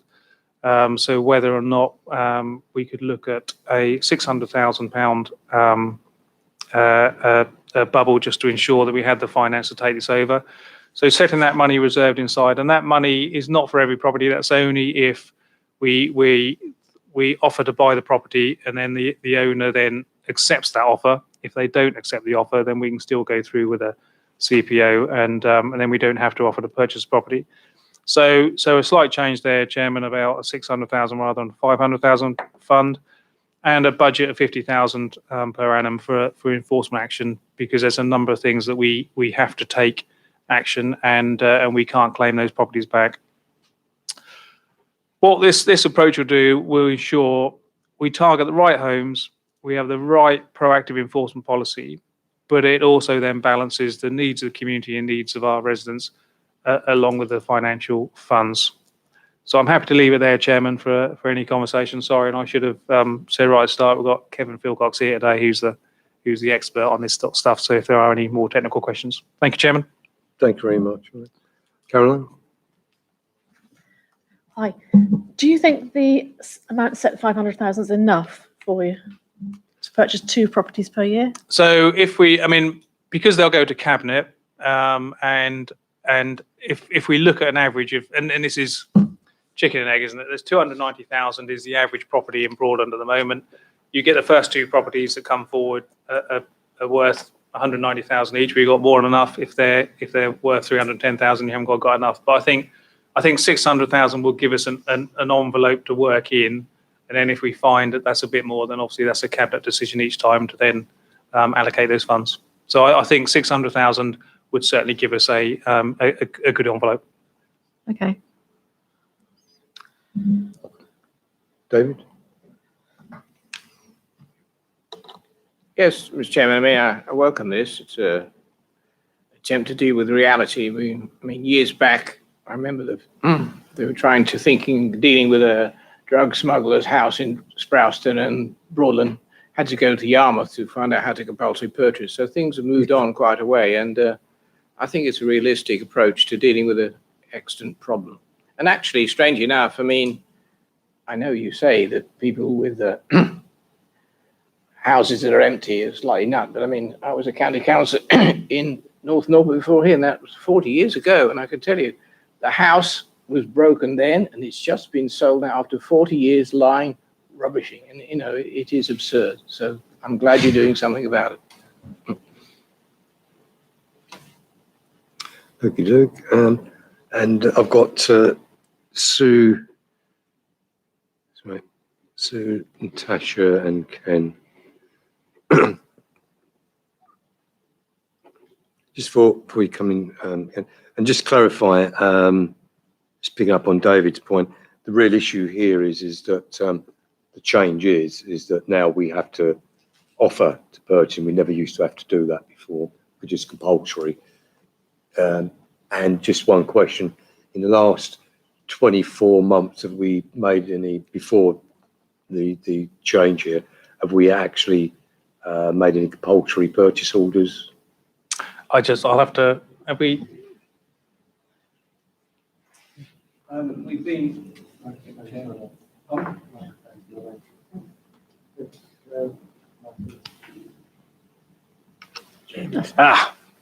We've been at the stage of Oh no, it is. we've been at the stage of compulsory purchase. However, we've had to. That is when we actually found out about the offer. So we got to that stage, and we've had to actually put that one sort of on hold. Although I believe there's council tax issues now on that property, but we had to put that on hold because of this whole change. So we've been waiting for this paper to come through to give us the parameter and the authority to actually move forward in some official way. It took us by surprise. It was case law that we got from our solicitor, and our solicitors said if we don't put enough offer in, we will probably lose the appeal, and it was going to appeal. So we've had to change our policy, and this is the policy that results as a result of that procedure. So a great bit of funneling going on there, David. Questioning to bring it out where we are, reading what's going on. Right, so Sue. Thanks, Chair. My question is, what happens to the houses if we purchase them? Do they become council houses which we rent out? So we've got a choice. I mean, the easiest choice for us is just to put it straight on the market and sell it, and then it's on the open market, and then obviously someone can purchase that. There could be a case that, if we decided that we wanted to retain that as a capital investment and then rent that out. So I think what we would have to do is each individual property, just depending on its location, depending on an issue, then obviously we could look at that. Probably with a default of if it's easier just to put it straight on the open market and then sell it and then realise that capital back. So, but we can. But the idea with the cabinet decision is each cabinet decision can obviously then reflect on where that individual property is. Can we just come back? So what happens if the open market price is less than the amount you've paid for it? So, and then that's where the financial assessment as part of that, we'll look at that. So if, for example, we bought a property and all of a sudden there was a financial crash or whatever, a house property crash, or that it simply wasn't going to be worth as much, a capital accountant to tell us we haven't lost any money because we've still got the asset, and then we could just hold on to that and either rent it out or just hold on until the market buoyed up, and then we sold it again. So that would be where we would look at that on each individual case to see where that market was and what's the realistic price and sale value. And we would base that on, because to offer the property we have to have quotes. So we just can't make that figure up. So we would have estate agents give us a market value of that property, and that physical property as it stands at the moment. So a realistic ask for that would achieve on the open market. We can then offer that to the individual, and obviously if they choose to accept that then mitigates the risk of then we've got a realistic chance of then obviously selling that property at a roughly the same price as we paid for it. Have you thought about doing sort of a homes under the hammer situation where you do the property up and get a profit that way? Well, I think my wife said to me when I was talking to her, she said if Phil and Kirsty came up maybe and they would really like that sort of thing, but I don't think that's homes under the hammer. But there's I think in the past, and I'd have to Kevin would know more about it. I think we just put them in an auction, didn't we, Kevin? Just to Previously to this change in legislation, we put them up at auction, and that auction was used as a valid actual compensation value, because you have to compensate the interested parties when they come forward.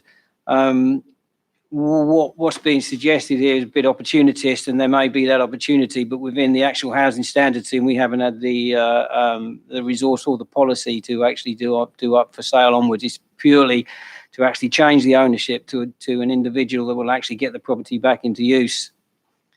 So, that is what usually happens, and they're usually done up very nicely, but it's not us that gets the property, it's the builder in that circumstances. So.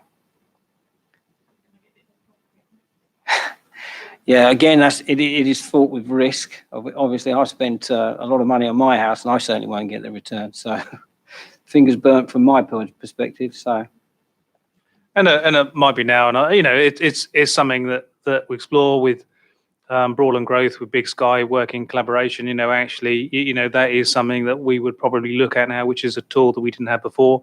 What ultimately this legislation is about, bringing a home into use, not about making a profit. But obviously, if we minimise the risk of the council investment, so that's something we can certainly look at. Yeah, I've got Natasha, and then you're after Natasha, Ken. Sorry. Thank you. But Sue pretty much covered what I was going to ask, what happened to the homes, and if they were rent, would they be for social rent? But I assume they wouldn't be anyway. They would just be rented out per market rate, but it's already been covered. So thanks. Thank you. Ken? Thank you, Chairman. Mike, in 3.5 and 3.6 of the report there, it's about offering financial assistance to individuals who own these properties.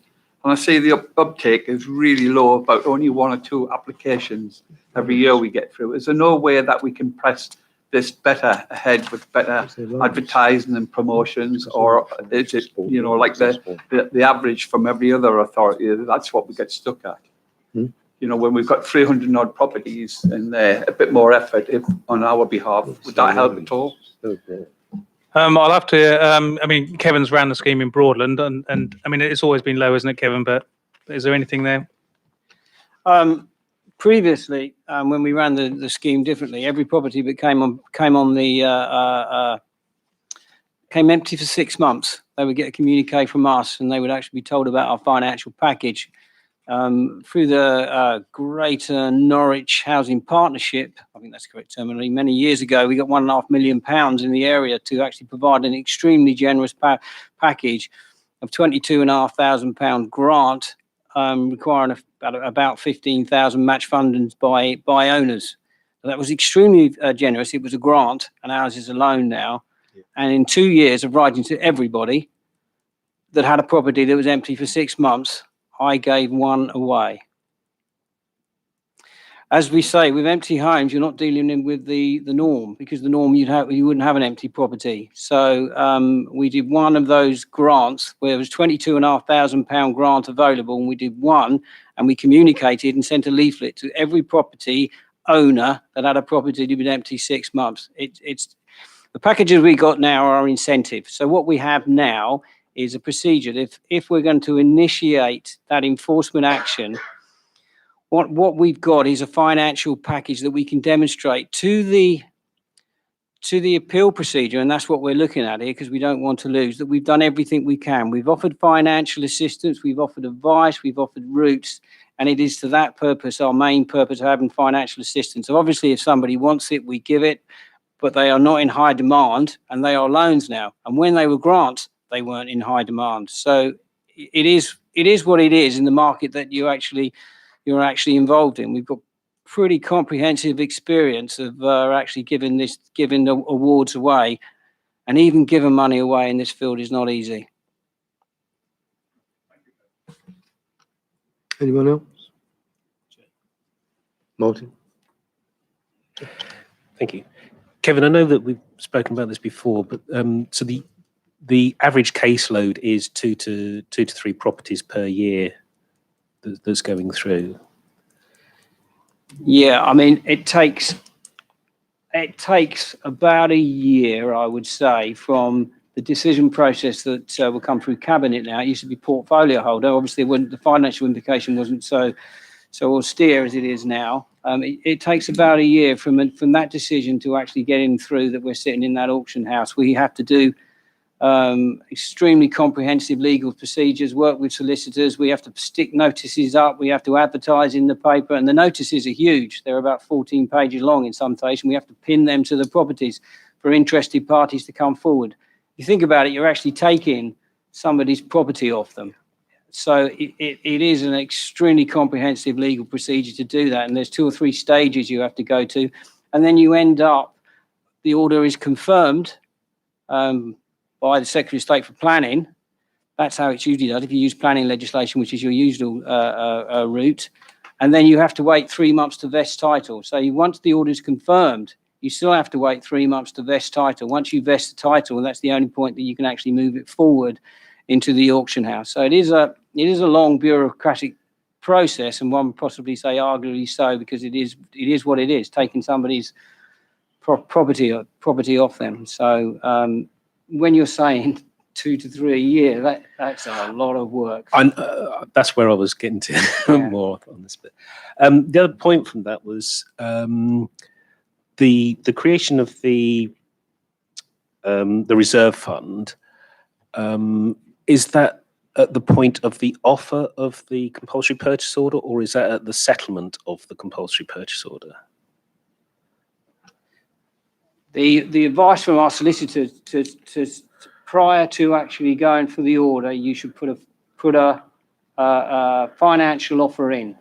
So once you start the chain of events, that's obviously that chain of events can lead to appeal.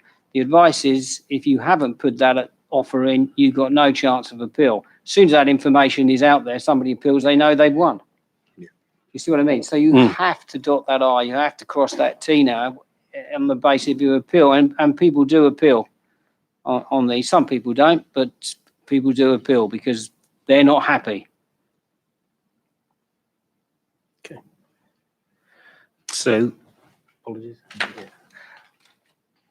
In the creation of the reserve fund, and there, if we are limiting it to just 2 properties, and again, I know we've gone from 500,000, and the recommendation from Mike was to go to 600,000. Would we be better looking at something that's geared around the number of properties, rather than putting a financial value of just limiting it down? Because again, if you had 2 for 350,000 in 1 year, I know it would be an extreme, but you're then limiting on what you can do. Yeah, I can see where you're going, Councillor. It's just, yeah. So for example, the moment we offer that incentive, and then they turn it down, flatly refuse, and then we're going into so that it's no longer a financial risk to us, because they're not going to accept that amount of money.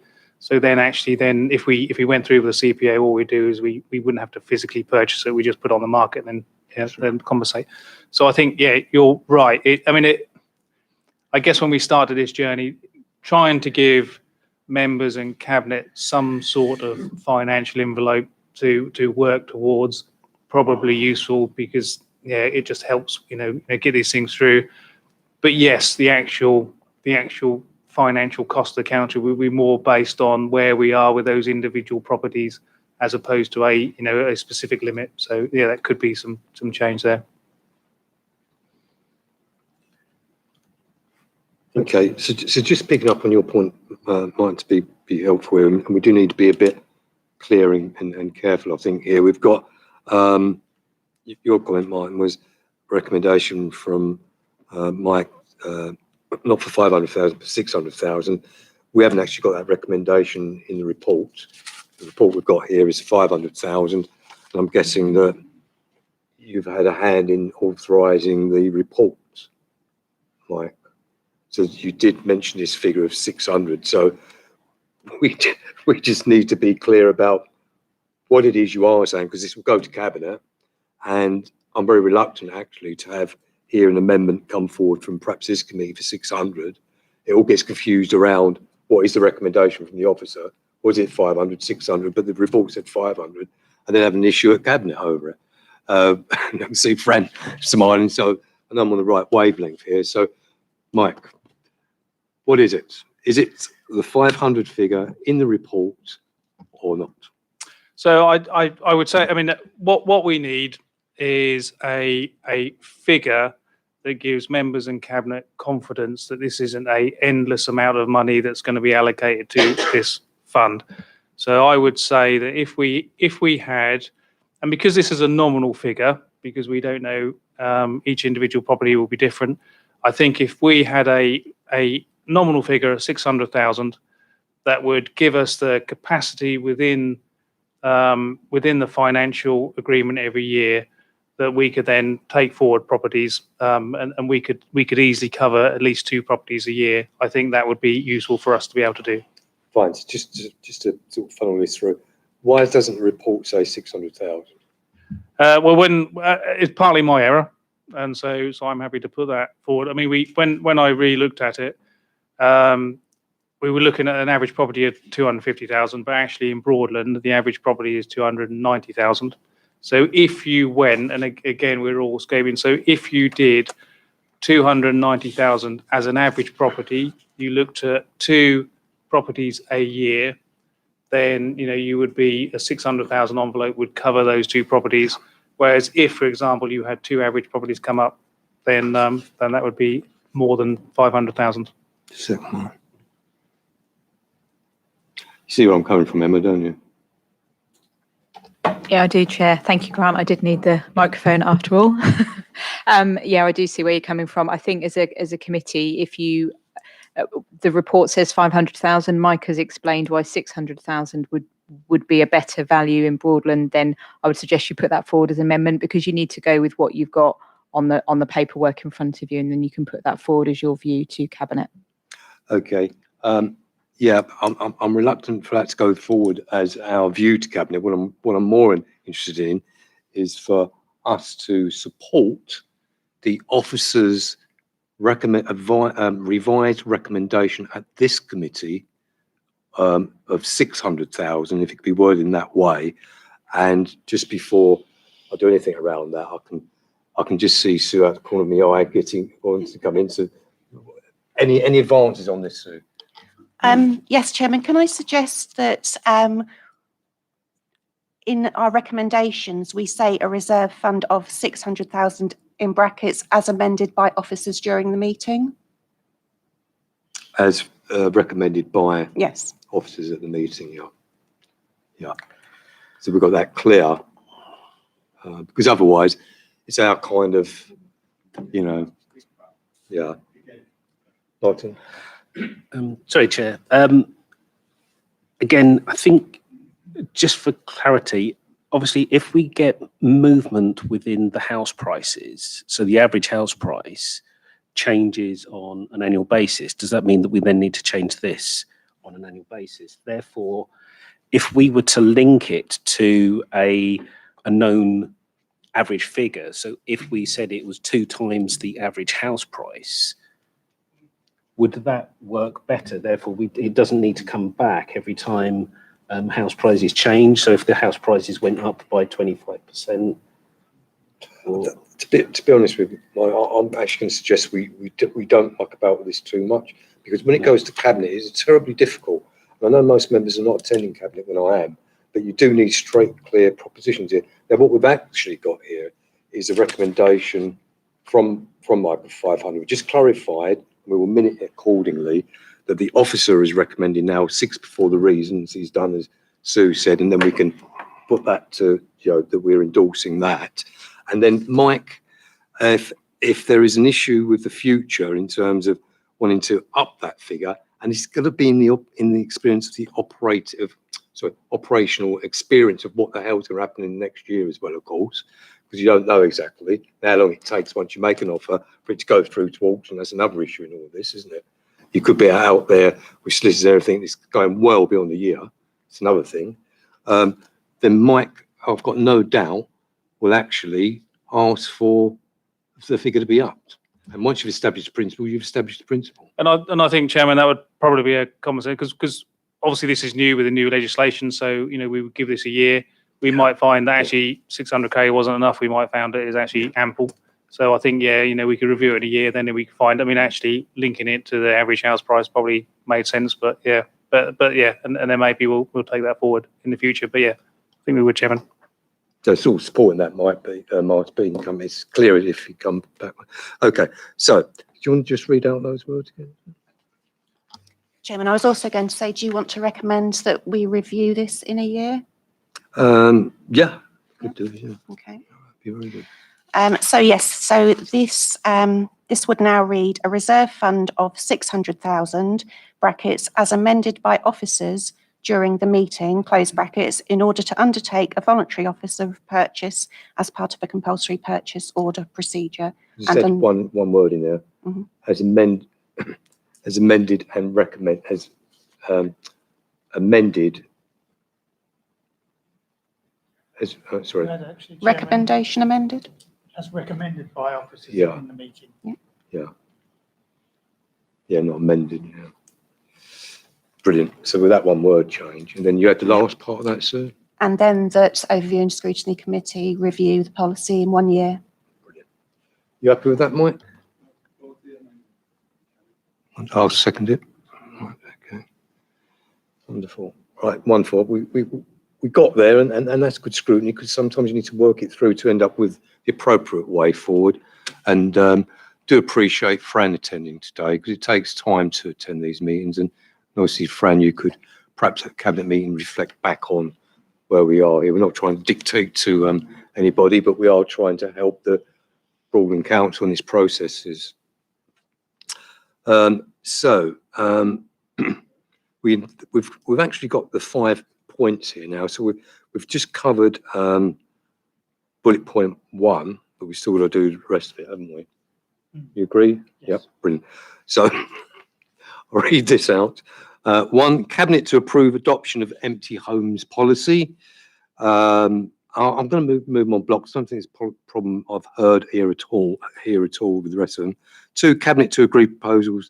The Cabinet provides approval to undertake empty dwelling management order EDMO and compulsory purchase order CPOs, process in a case by case basis. Cabinet to approve creation within 2021-22 financial year, which this is. We've covered bullet point 1. Last bullet point, a housing standards formal enforcement budget of 50,000 per annum. There's been no comment on that, so I suppose you're happy with that, Mike? Yeah. Okie dokie. So all those in favour, proposed. Oh. Yes, sorry, I thought we'd already done that under bullet point 1. That was all encompassed in 1, wasn't it? Yeah. Okay. So all in favour? Unanimous, Chairman? Okay. Just make sure I'm missing anyone against? No. Wonderful. Brilliant. Wonderful. Thanks a lot, Mike. And for your revised recommendation there. Should have got it right the first time, Chairman, but there you are. Yeah. It's a lesson for me. Last item, houses of multiple occupancy, page 126, members, and houses of multiple occupancy discretionary activity policy, page 133. Far away, Mike. Thank you, Chairman. So this is another area. Licensing HMOs is a statutory function for the council, and it ensures that landlords in our district provide a safe home for their tenants. Through COVID, we've identified a number of additional unlicensed HMOs in Broadland. We know that certainly the outbreak management area mainly focused on meat processing plants. That then worked itself through into HMOs, where we certainly saw a lot of particularly Eastern European tenants who are working. Unlicensed HMOs, obviously, if they haven't licensed it, then we know there's probably an issue anyway. So we've begun already to look at licensing some of those properties and working obviously through the backlog. But what we've identified through COVID, this is an area that needs some attention, and we don't want to fall behind with licensed HMOs. So the proposal is to refresh our policy, bring it in line with modern thinking, but also increase the resources in this area to ensure that we have a proactive approach. And what we're proposing to do is to repurpose a current vacancy and into an enforcement role.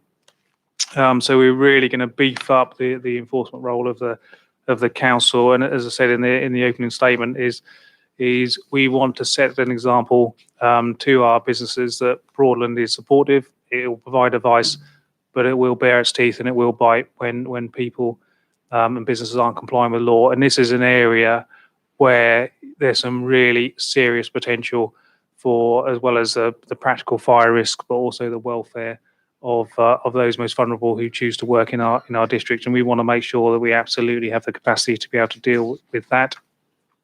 So you'll notice in the policy that that changing that existing role, and it might be ONS might also care to note that in the cabinet report there's the COVID response paper, which is also looking at providing HMO resources as well, but that's a slightly different. So that's a short-term resource, just to kind of deal with a backlog.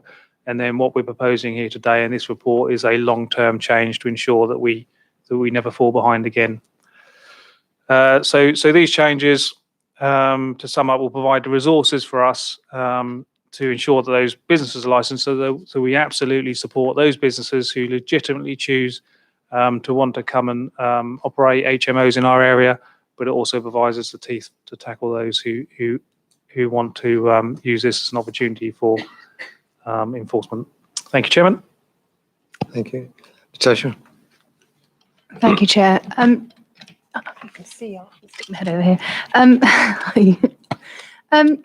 For people who've been found to be running unlicensed HMOs, are they then banned from applying in the future, or is it you've been found out, now you've got to go through the proper paths?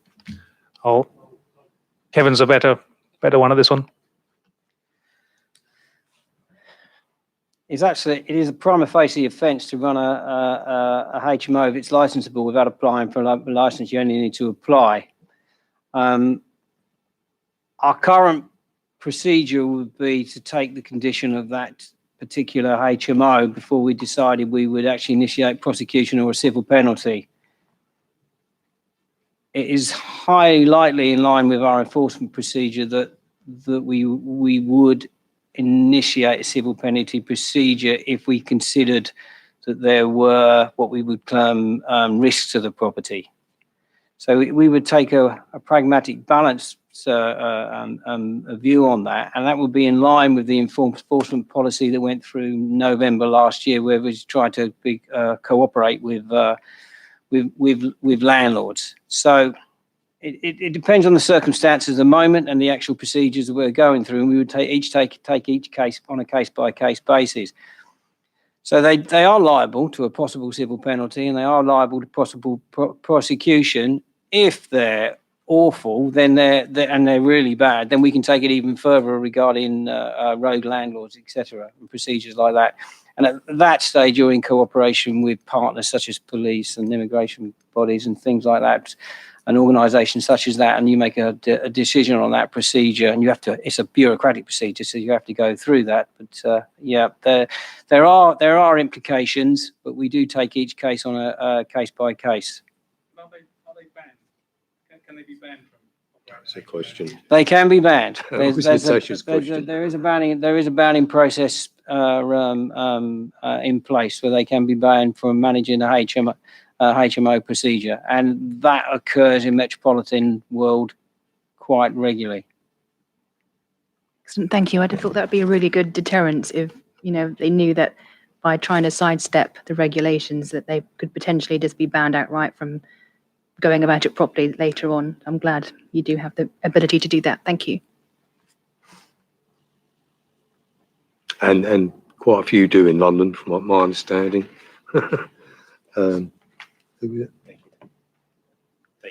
Great. I can't see David. David, then Caroline.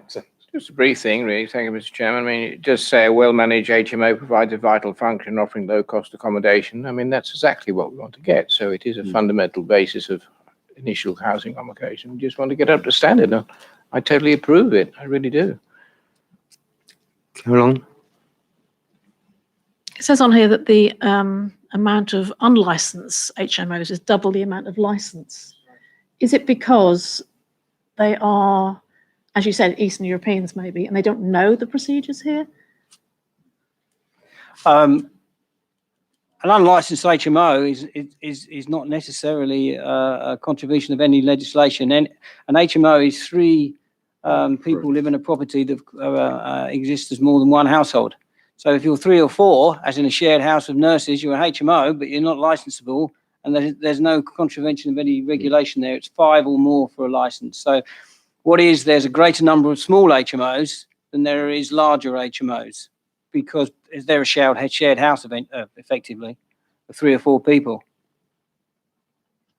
What I was getting at, is there any way the council can inform people more that they do need a licence? The main access point for landlords is through the Eastern Housing Landlords Association and the National Landlords Association, which we are in constant correspondence with.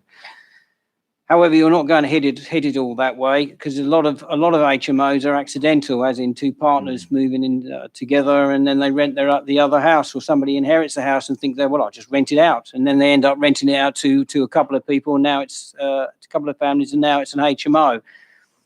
So what we would do proactively as a result of this additional role we got, is initiate a proactive procedure. And that's a procedure of identification for us, and we would start with the high-risk possible HMOs. So there you're looking at accommodation above commercial premises, especially if there's cooking facilities below, because there's a high risk of food. So we would have a sort of risk-based communication stroke intelligence procedure to try and identify HMOs, and we would start with the high-risk procedures first, high risk properties first. And then just to carry that, I mean, one thing I sit on the Adult Safeguarding Board. Modern day slavery and this type of issue is certainly being raised, and I think one of the issues we've probably found is that a lot of tenants don't know that they've got more rights and standards than they have. Actually, some of the tenants have come over. Actually, they're still in better accommodation here than they were where they came from anyway. So there's some work certainly going on about things like meat processing plants, about how do we get in there, how do we support workers and tenants to understand what their issues are with their landlord, and how they can then how they can encourage that. We've got a lot of work to do in this area, because there's obviously, if you've come over from Eastern Europe or Syria or whatever, you've got accommodation, and the last thing you want to do is to shop in your landlord, because you might not have accommodation, and so there's lots of fears and concerns amongst tenants about, why they don't and why they put up with this sort of stuff. So, that's a much bigger conversation for Norfolk, but certainly we are starting to have that because COVID has highlighted the issue. Just another question. Do we produce information in their own languages? We've Using got iTran? so we've got a range of languages, and the main ones in Norfolk and Broadland that we use. So thanks. we've got that. Right. Okie dokie. So, how is a multiple occupancy discretionary activity policy? Have we covered that, chaps? Yeah, brilliant. Okie dokie. So, just one quick question from me before we wrap up. I've noticed the 6.1, which is quite key to the recommendation of 2 here, resource implications. So this is moving technical officer upgrade to band F, to accident enforcement officer, and the additional salaries being covered via amendments within the individual families budget, and also through COVID outbreak management fund. So it's full time, not half full time post, 0.5, and that's on a temporary basis. So it's the temporary nature of this. I'm just thinking about with the funding. So the COVID one is temporary, there's a 12 months, but this is a permanent position. Right. And the reality is, because the way staff band work, from the top of a band F to a bottom of band G is that's the other way. So a top of band E to a bottom of band F is £1. So that I can easily soak that up within my overall resource. Okay, so this is half a full-time post, permanent. Yeah, per authority. Yeah. Okay. Per authority. So it's full-time post. Yeah. Right. Thank you. Just clarifying that, because I don't know if it was just me, but I couldn't quite see that. But with that clarification, okay, thank you. Okay, so anyone else? Did you? No. Okay, so recommendations. We've got recommend to Cabinet to approve adoption of the housing in multiple occupancy discretionary activity policy. Commit to approve amending existing vacancy from B and E to band, to B and F, enabling recruitment to one full-time community enforcement officer post. So don't think you need to take them separately. If you take those together, please, 1 and 2. If that's acceptable, propose those. Seconded. Yeah. Ken, you could second this one. No, sorry, I thought you asked us to vote. Yes, yes. Are you seconding it, Ken? Yes. Thank you very much. All those in favour? Thank you very much. Unanimous, Chairman. Brilliant, wonderful. Well, great all seeing you today. I thought today's meeting might be a bit shorter, but it is what it is. And great seeing everyone again. And thanks very much, officers, and officers on this side of the table as well. Much appreciated. And Sue? Sue's first one at Broadland.